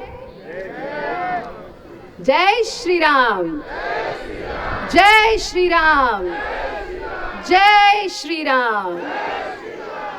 और क्योंकि आपने उद्घोष किया जय श्री राम, तो आज रामचरितमानस की 2 पंक्तियों के साथ ही मैं आरंभ करना चाहूंगी। और वो पंक्तियां हैं कि जानहु बिनु ना होए प्रतीति, बिन प्रतीत होए नहीं प्रीति। जिसे आप जानते नहीं हैं उसे आप मानते नहीं हैं, और जिसे आप मानते नहीं हैं उससे प्रेम तो आप कभी भी नहीं कर सकते। जिन श्री राम की हम बात कर रहे हैं, जिन श्री कृष्ण की हम बात करते हैं, जिन भोलेनाथ की, महादेव की हम बात करते हैं, आज हमारे ये सोचने का विषय है कि हम उनका अनुसरण कर पा रहे हैं या नहीं कर पा रहे हैं। जिस जय श्री राम के साथ और जिस जय श्री राम का नारा हमने बार बार लगाया, सचमुच में हाथ उठा के बताइए सुबह 4 और 6 के बीच में कौन कौन उठ जाता है? वाह! और इसके लिए अपने आप के लिए एक बार करतल ध्वनि कर लीजिए। ये क्यों महत्वपूर्ण है कि उसी रामचरितमानस में क्या कहा गया? कौन है श्री राम? कि प्रातः काल उठी के रघुनाथा, मात पिता गुरु ना वही माथा। दोपहर को उठी के रघुनाथा, नहीं, कब उठ के रघुनाथा? प्रातः काल उठी के रघुनाथा, मात पिता गुरु ना वही माथा। तो प्रातः काल उठे सबसे पहले, अगर हम सचमुच में श्री राम के वंशज हैं, और फिर उठ के क्या करें? सबसे पहले माँ का चरण वंदन, पिता का चरण वंदन, और फिर गुरु का वंदन। वो कह सकते थे गुरु माता पिता, वो कह सकते थे पिता माता गुरु, नहीं, मात पिता गुरु ना वही माता। फिर श्री राम क्या करते हैं? वो मर्यादा पुरुषोत्तम है। श्री राम निसी प्रवेश मुनियान हूँ दीन्हा, सब ही संध्या वंदन कीन्हा। आज हमारे घरों से संध्या वंदन चला गया। हमें लगा सिर्फ एक दीपक जला दिया, हम वेद मंत्र भूल गए। आदरणीय भाई वेदपाल जी ने कहा गाय गंगा गायत्री। आज हम अगर अपनी 3 साल की बच्ची को जादू है नशा है पर नृत्य कराते हैं और हम बड़ा गौरवान्वित अनुभव करते हैं, जब वो 3 साल की बच्ची 13 साल की उम्र में उसी पर नृत्य करती है तो हमें अच्छा नहीं लगता, पर क्या उन संस्कारों का बीजारोपण हमने नहीं किया था? हम वो संस्कृति हैं जहां बच्चे के जन्म लेते ही उसके कान में गायत्री मंत्र फूंक दिया जाता है। हम वो संस्कृति, आज हम अपने ऊपर गर्व करने की बात कर रहे हैं। हमने कहा जानहु बिनु ना होए प्रतीति, बिन प्रतीत होए नहीं प्रीति। तो गर्व करें किस बात पे? पहले तो ये तो पता हो किस बात पे गर्व करें। तो हमें इस बात पे गर्व करना है कि आप संपूर्ण विश्व की पहली संस्कृति हैं, आप संपूर्ण विश्व की पहली सभ्यता हैं, और आप संपूर्ण विश्व का पहला राष्ट्र हैं, और ये हम सबको पता होना चाहिए। आज अगर हम वैश्विक स्तर पर बात करते हैं तो पूरे विश्व को संस्कृति देने वाला देश आप हैं, पूरे विश्व को योग देने वाला देश आप हैं, पूरे विश्व को आयुर्वेद देने वाला देश आप हैं, पूरे विश्व को भाषा देने वाला देश आप हैं, पूरे विश्व को सभ्यता देने वाला देश आप हैं। लेकिन फिर भी अगर हम ये कहें कि हम किस चीज पर गर्व करें, तो ये हमें सोचने की आवश्यकता है कि चूक कहां पर हुई। मैं बहुत अधिक समय नहीं लूंगी, हमारा काम ही बोलने का है, लेकिन कुछ ऐसे बिंदु जिन्हें हम अपने दैनिक जीवन में उतार करके, अपनी दैनिक दिनचर्या में उतार करके अपने जीवन में परिवर्तन ला सकते हैं। वो क्या है? सबसे पहली चीज, अगर आपके घर में आपके दादाजी, आपके पिताजी की तस्वीर गायब हो जाए तो आपके बच्चे कुछ समय बाद उन्हें भूल जाएंगे। सही या गलत? अगर उनके विषय में चर्चा बंद हो जाए तो आने वाली पीढ़ी को यह भी नहीं पता होगा दादा कौन थे, परदादा कौन थे। तो सबसे पहला काम जो मुझे लगता है हर वैदिक, हर सनातनी को करना चाहिए, वो ये कि जब जब घर से चित्र गायब हुए तब तब हमारे अंदर से चरित्र गायब हो गए। तो हमें अपने घरों में योगिराज शिव का चित्र, योगेश्वर कृष्ण का चित्र, मर्यादा पुरुषोत्तम राम का चित्र, गुरु गोविंद सिंह जी का चित्र, रैदास जी का चित्र, कबीर का चित्र, बुद्ध का चित्र, ये हमारे घर में होने चाहिए ताकि हमारे बच्चों में वो चरित्र जागृत हो। इसी प्रकार से हमारी मातृशक्ति, आज हमारी बच्चियों को नहीं पता गार्गी कौन, मैत्री कौन, अहिल्याबाई कौन, झांसी की रानी कौन। हमारे घर में गार्गी का चित्र, मैत्री का चित्र, अहिल्याबाई का चित्र, झांसी की रानी का चित्र हो। हमारे घर में भगत सिंह का चित्र, सुखदेव का चित्र, चंद्रशेखर आजाद का चित्र हो, ताकि हमारे बच्चों को ये पता चले कि हम क्या थे, हम क्या हैं और हम क्या हो सकते हैं। जब हमने कहा, एक छोटा सा उदाहरण दूंगी आपको, हमारे पास तो दैहिक, दैविक, भौतिक तापा, हर तरह के रोग शोक के लोग आते हैं, तो अक्सर माता पिता अपने बच्चों को लेकर के आते हैं। बहुत महत्वपूर्ण चीज है। कहते हैं आचार्य जी बच्चे में आत्मविश्वास नहीं है। हमने कहा बच्चे में आत्मविश्वास कैसे होगा? जिस बच्चे को बचपन से बताया गया no no no no speak in English, you know you have to give fine if you speak in Hindi. सोच के देखिए, अपनी भाषा बोलने पर जिस बच्चे को फाइन देना पड़ रहा है। नहीं नहीं नहीं नहीं, साड़ी, धोती कुर्ता, सलवार कमीज ये नहीं पहनेंगे हम, ये थोड़ी हीन वेशभूषा है।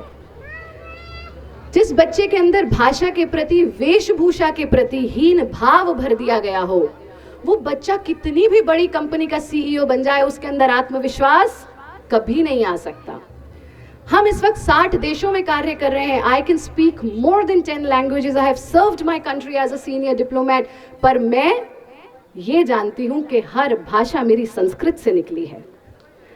जब तक मैं हिंदी को नहीं जानूंगी, मेरे शास्त्र को नहीं जान सकती हूँ। जब तक आप संस्कृत को नहीं जानेंगे, आप शास्त्र को नहीं जान सकते, फिर आप ट्रांसलेशन पढ़ते रहिए। और ट्रांसलेशन का एक उदाहरण दूंगी, शायद आपको उपहास, आपको हंसी आए, पर गहरा सोच करके देखिएगा। अभी कुछ दिन पहले एक बच्ची, बहुत बड़ी योग शिक्षक हो गई हैं, वो हमारे पास आई, बोली गुरुमा हमने एक पुस्तक लिखी, आपके साइन कर दीजिए इस पे। हमने कहा ठीक है। हमने उसके पन्ने पलटे तो उकड़ू बैठना जानते हैं ना सब लोग, जिसमें हम मल विसर्जित करते हैं। तो उकड़ू बैठने की स्थिति को उसने लिखा हुआ है माला आसन, और उसके आगे लिखा हुआ है गार्लैंड पोज। अब हमने कहा ये उकड़ू बैठना माला कैसे हो गया और गार्लैंड कैसे हो गया, समझ में नहीं आया। अंग्रेजीफिकेशन देखिए आप। फिर हमने कहा ये गार्लैंड, बोली माला आसन है ना, तो हमें समझ आया अच्छा मल आसन, मल आसन बन गया माला आसन अंग्रेजीफिकेशन में, और फिर बन गया गार्लैंड पोज, और यथा नाम तथा गुणा ही खत्म हो गया, क्योंकि ना नाम पता ना गुण पता, तो पता ही नहीं, हम तो उसे गार्लैंड मान करके चल रहे हैं। अगर आज हमको कोई कहे आचार्य प्रेस्टीज, नहीं, वो ट्रांसलेशन हो सकता है, नाम तो प्रतिष्ठा ही रहेगा। इसलिए अपने बच्चों को अपनी भाषा सिखाएं, अपनी संस्कृति का बोध कराएं, और अंत में सिर्फ 3 चीजें भी अगर हम अपने जीवन में उतार लें, और आप सब ये संकल्प लेकर जाइए यहाँ से, सिर्फ 3 चीजें। हम बहुत सौभाग्यशाली हैं, हमें तो पिछली 3 पीढ़ियों से हम उस संघ के साथ जुड़े रहे। अरे किसी के 10 साल भी पूरे होते हैं ना, हम होटल बुक करके सेलिब्रेशन करते हैं। यहाँ 100 वर्ष पूर्ण हो गए, और जैसे ही 100 वर्ष पूर्ण हुआ तो संघ क्या कहता है, सेलिब्रेशन नहीं, हम दुगना काम करेंगे, हम 100 गुना काम करेंगे। ये है हमारा आरएसएस, ये है हमारा संघ, और ये है हमारा समाज, जिसको सुदृढ़ बनाने का काम ये संघ कर रहा है। और उसकी बहुत प्यारा इतिहास भाई वेदपाल जी से आप लोगों ने सुना, क्योंकि अगर हमें ये नहीं पता हमारी जड़ें कहाँ पर हैं। देखिए आप सब, कोई घरों में रहता होगा, कोई अपार्टमेंट्स में रहते हैं, जितनी ऊंची बिल्डिंग है उतनी गहरी क्या होगी, नींव होगी। हमारी फाउंडेशन ही अगर गहरी नहीं है तो हमारी बिल्डिंग एक भूकंप आएगा और गिर जाएगी।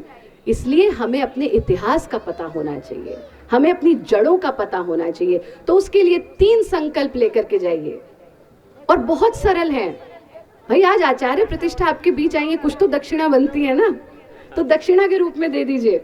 क्या 3 संकल्प? पहला, सबसे पहला संकल्प, भगवान शिव कौन है, योगीराज। श्री कृष्ण कौन है, योगेश्वर। हम योग की संस्कृति के लोग हैं। अगर हम प्रतिदिन योग साधना नहीं करते तो इससे बड़ा दुर्भाग्य नहीं हो सकता। 24 घंटे में से 24 मिनट कम से कम निकालिए, प्राणायाम कीजिए, योग साधना कीजिए, ध्यान कीजिए, ताकि आपको देख करके आपके बच्चे करें और हम एक स्वस्थ सुदृढ़ समाज बना पाए। कर सकते हैं? जोर से बोलेंगे हाँ या ना? दी दक्षिणा? दी। दूसरा संकल्प, बेटी बचाओ बेटी पढ़ाओ तो ठीक है, पर बेटी को बलवान बनाओ। बेटी बचाओ बेटी पढ़ाओ, लेकिन बेटी को सशक्त बनाओ। बच्चियों को, हमारे बच्चों को कमरों से बाहर निकालिए, प्रकृति के सानिध्य में लेकर के जाइए, और शरीर से, मन से, आत्मशक्ति से बलवान बनाइए। कर सकते हैं इतना? और तीसरा और बहुत महत्वपूर्ण काम, आप सब लोग दिन के किसी समय बैठकर घर में पूजा करते होंगे। कोई एक समय तो होगा जो साथ में भोजन करते होंगे, संकीर्तन करते होंगे, लेकिन एक ऐसा समय निर्धारित कीजिए जहां पूरा परिवार बिना मोबाइल फोन के, बिना टेलीविजन के, कम से कम 15 मिनट से आधा घंटा बच्चों के साथ संवाद हो सके। बच्चों के साथ आपका संवाद हो, न भजन, न संकीर्तन, न टेलीविजन, न मोबाइल, सिर्फ बातचीत।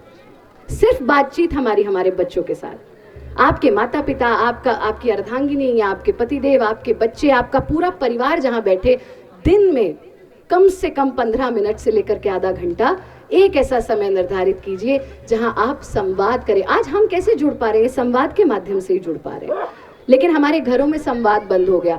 सच बताइए, कितना समय हुआ दुनिया की सबसे सुंदर आंखें देखे हुए? आपके बच्चे आते हैं, आप मोबाइल फोन में देखते रहते हैं।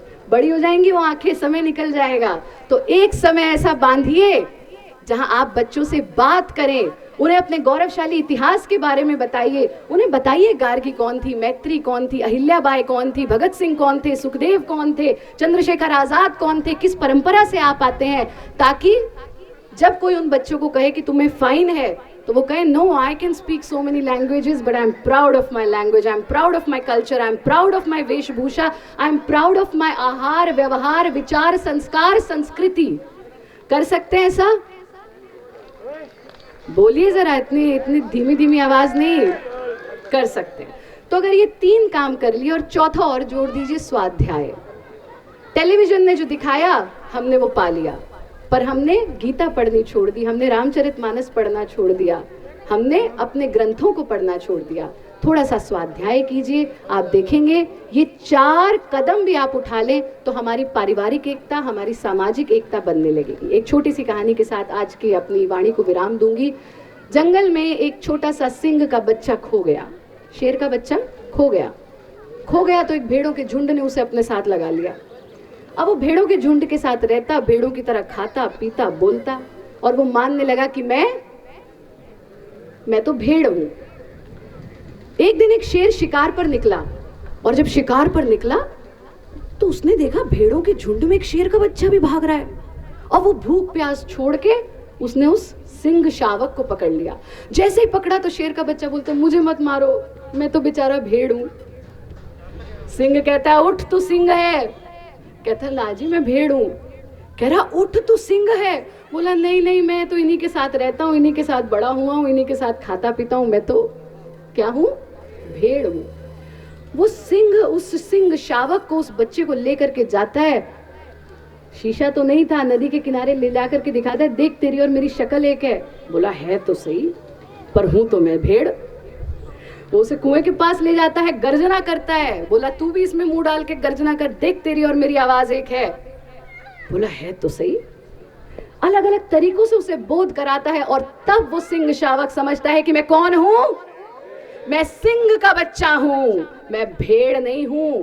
और ये एहसास ही करा रहा है हमारा संघ, ये एहसास करा रहा है आज ये हिंदू सम्मेलन। तो याद रखें कि आप कौन हैं, आप शक्तिमान हैं, बलवान हैं, विद्वान हैं, धनवान हैं, आप यशस्वी हैं, तेजस्वी हैं, ओजस्वी हैं, क्योंकि आप सिंह की औलाद हैं, आप ईश्वर के पुत्र हैं, आप परमात्मा की संतान हैं।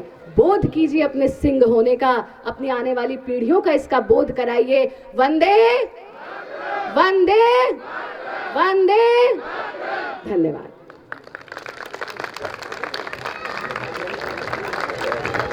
बहुत बहुत आभार आचार्य जी, आपके शब्दों ने हम सभी के अंदर एक नया जुनून, एक नया जोश पैदा कर दिया है। एक बार जोर से नारा लगाएंगे, जय श्री राम, जय जय श्री राम। सिंह की गर्जन जानी चाहिए कोसों कोसों दूर। हम आचार्य प्रतिष्ठा जी से एक बार विनम्र निवेदन करेंगे कि वो सामने आए। जिन बच्चों ने यहाँ पर इतनी बढ़िया प्रस्तुति दी थी, हम उनको आचार्य प्रतिष्ठा जी के हाथों से और वेदपाल जी के हाथों से एक बार पुरस्कृत करेंगे। आप सब जो है उनका प्रोत्साहन बढ़ाने के लिए तालियां बजाते रहें। बच्चों के नाम मेरे सह संचालक अनाउंस करेंगे। जिन बच्चों ने अपनी अद्भुत शानदार प्रस्तुति हम लोगों के समक्ष रखी, हम चाहेंगे मंच के माध्यम से उन बच्चों का उत्साहवर्धन होना चाहिए।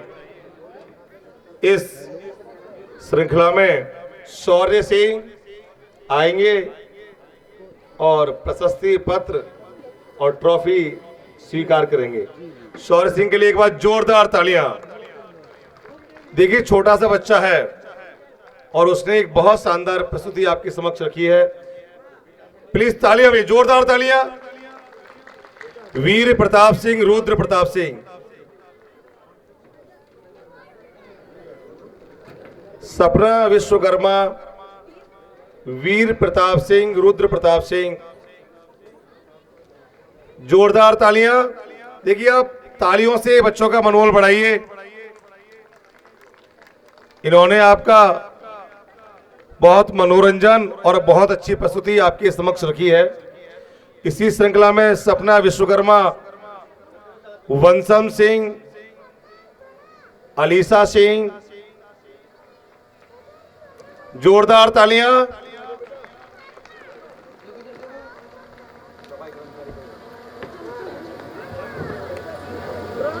अभिका राय, वैष्णवी।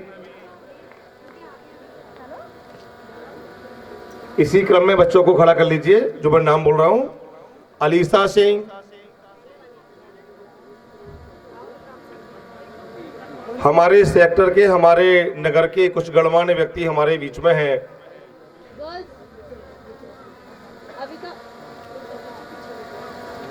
अनीत जी, शहर नगर कार्यवाहक जी का भी मैं अभिनंदन और स्वागत करता हूं।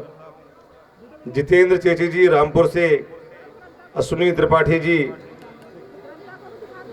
सुशील भाटी जी, देवी शरण शर्मा जी, मनोज गर्ग जी, हरिंदर भाटी जी, एक लंबी लिस्ट है।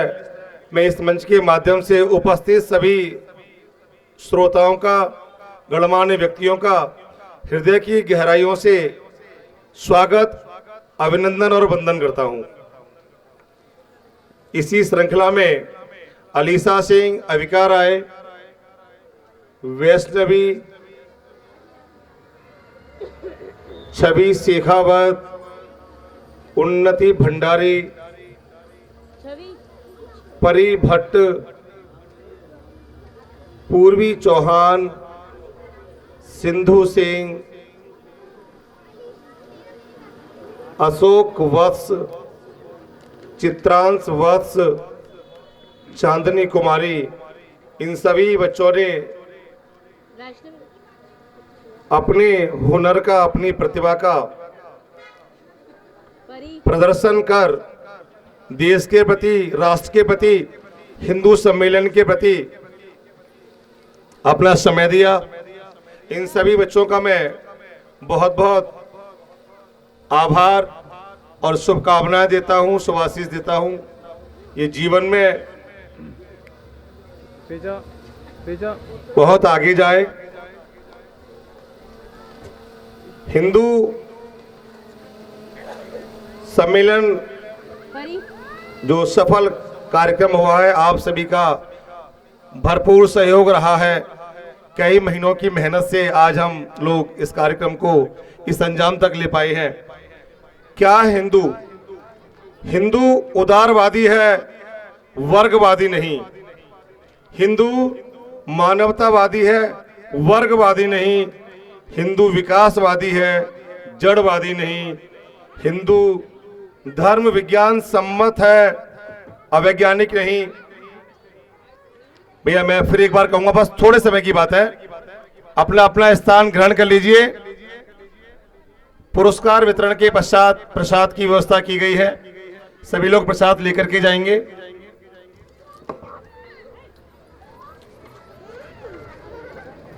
हमारे कुछ गणमान्य व्यक्तित्व हमारे बीच में हैं। मैं आचार्य जी से निवेदन करूंगा कि उनको भी यहाँ पर गौरवान्वित करें। मैं नाम लेता रहूंगा और आप स्टेज पर फटाफट आते जाएं। 5 मिनट और है, उसके बाद भोजन प्रसाद वितरण किया जाएगा। Vinay ji and team, Vinay ji and team है तो आए। Vinay ji and team stage पे आए।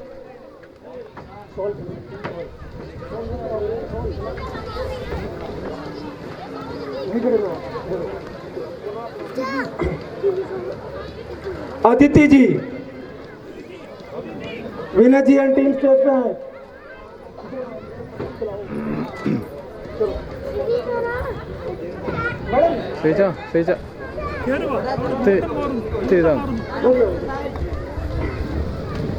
सोनी मैडम, ये जितने बच्चे स्टेज पे इकट्ठा रखे हैं आप नीचे ले लें अपना, जो भी अभी आपका जो पुरस्कृत आपको किया जा रहा है। इन बच्चों को हम अलग से पुरस्कृत भी कर रहे हैं, तो आप कृपया स्टेज के पीछे लें। Vinay ji and team, Aditya ji, Soni madam,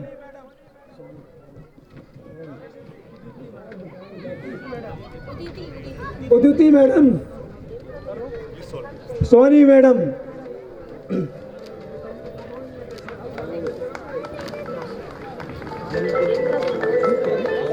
हमारे पंडित जी अगर हैं जिन्होंने सुबह इतना सुंदर हवन यहाँ पर किया था, कृपया कर स्टेज पर आए पंडित जी।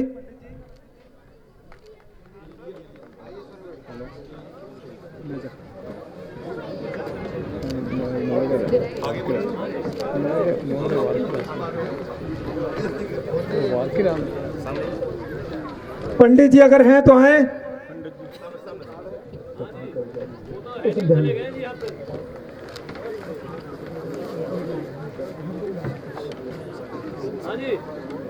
उसके बाद कुछ बहुत ही गणमान्य व्यक्ति हमारे बीच में हैं जिन्होंने इस विशाल हिंदू सम्मेलन के आयोजित करने में अहम भूमिका अदा की है।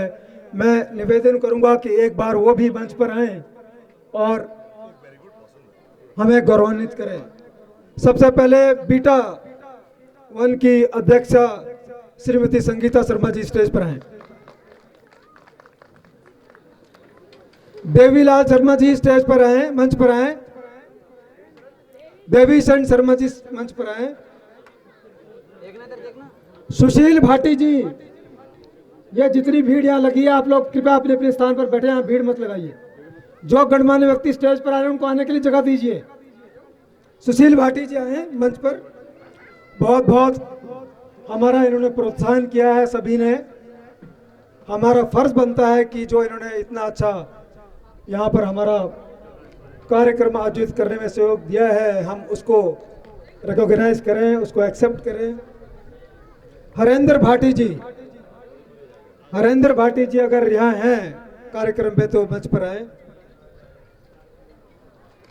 विपिन भाटी जी जो कल सुबह से और आधी रात तक यहाँ पर जुटे रहे थे और आज सुबह फिर से साथ में लग गए थे, पूरा इन्होंने सहयोग दिया है हर कार्यक्रम में। आप मंच पर आए। राजवीर जी, ओमकार शर्मा जी, ओम प्रकाश शर्मा जी मंच पर आए RW बीटा 1 की तरफ से। और हमारे बीच में मौजूद हैं सोलंकी जी, बहुत इन्होंने योगदान दिया है। आप आए, मंच पर आए, सम्मान ग्रहण करें।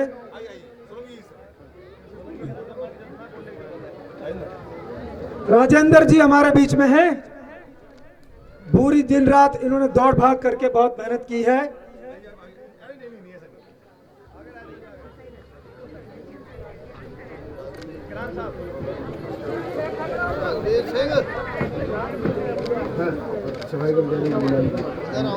हमारे दोनों सेक्टर के जितने सफाई कर्मचारी हैं, हमने सबने, समिति ने और पूरे सेक्टर वासियों ने ये निश्चित किया था कि उनका जो अथक प्रयास है, जिसकी वजह से हम सब साफ सुथरा ये आयोजन कर पाए हैं और हमारे सेक्टर साफ सुथरे हैं। हमने सबको आमंत्रित किया था, अगर हो तो हम उनको पुरस्कृत करना चाहेंगे, जितने भी सफाई कर्मचारी हैं। पंडित प्रीतम जी आप आए।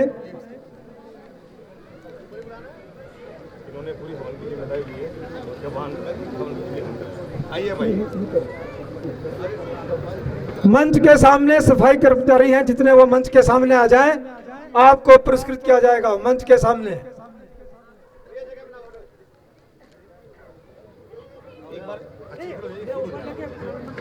मंच के सामने मंच के सामने आए, सबको पुरस्कृत किया जाएगा। मैं अपने समिति के सदस्यों से, जो इनके सुपरवाइजर हैं, वो पर भी आए।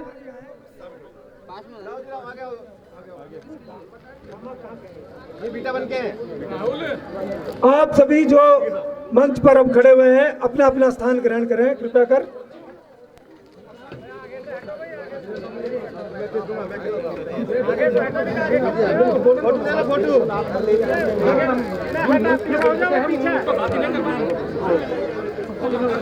इसके बाद भोजन प्रसाद वितरण की प्रक्रिया शुरू होगी। आप कृपया कर 2 मिनट और संयम बनाए रखें। आप सभी भोजन प्रसाद लेकर ही यहाँ से जाएंगे। 2 मिनट का और संयम बना के रखें आप सब।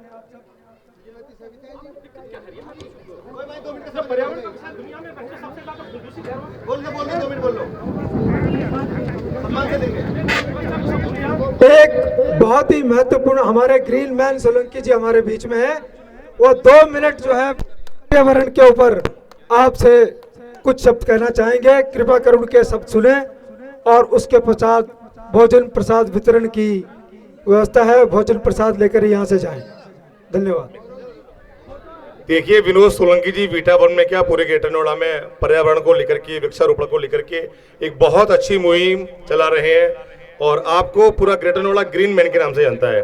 तो मैं चाहूंगा संक्षेप में एक बार अपने विचारों को व्यक्त कीजिएगा। आदरणीय विनोद सोलंकी जी।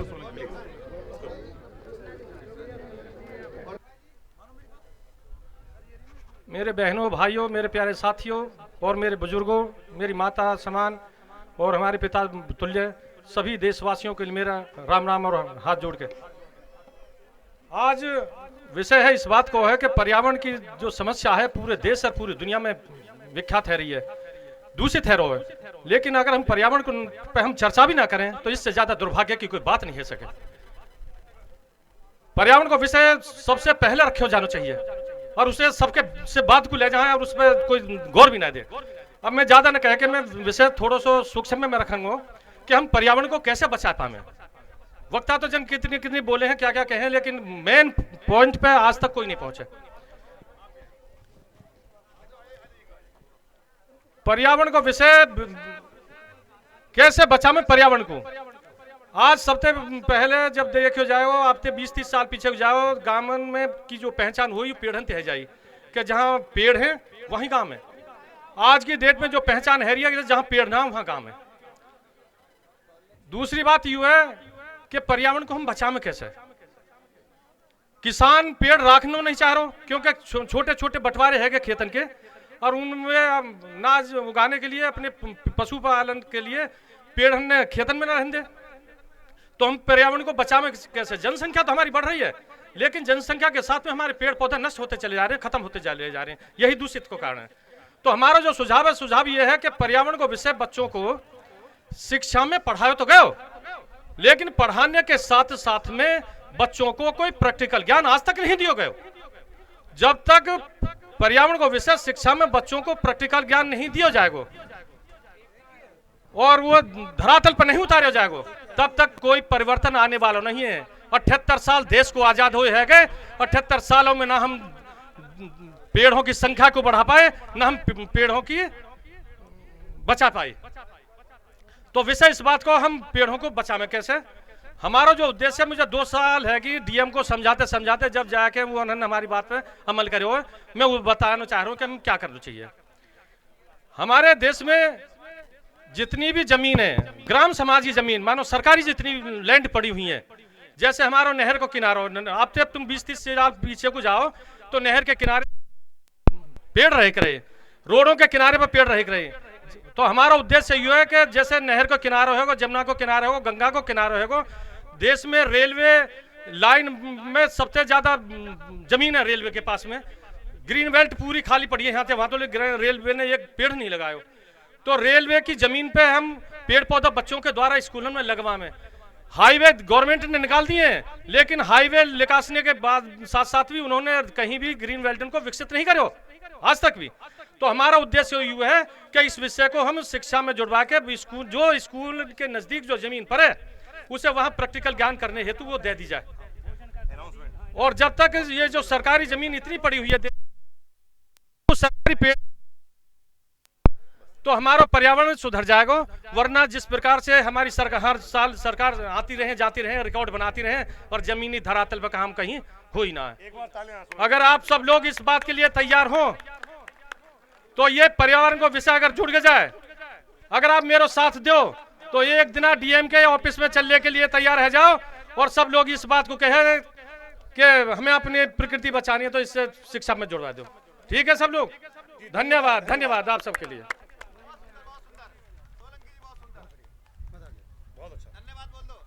बहुत बहुत धन्यवाद सोलंकी जी। भोजन प्रसाद की व्यवस्था है पीछे, आप देख रहे हैं सभी भोजन प्रसाद लेके जाएंगे, पर एक बार पीछे तक मेरी आवाज आनी चाहिए सबको। एक बार, आखिरी बार, आज ये सम्मेलन समाप्त करने से पहले आसमान गूंजना चाहिए भारत मां की विजय के साथ। भारत माता की। ये पीछे जिनको हलवा खाने की बहुत जल्दी है, हलवा कम नहीं है, आप घर में भी ले जा सकते हैं पैक करके, पर आवाज गूंजनी चाहिए, गर्जन गूंजनी चाहिए, आसमान गूंजना चाहिए। भारत माता की, भारत माता की, भारत माता की। वंदे वंदे वंदे। जय सिया राम, जय सिया राम, जय हिंद, धन्यवाद। बहुत बहुत आभार।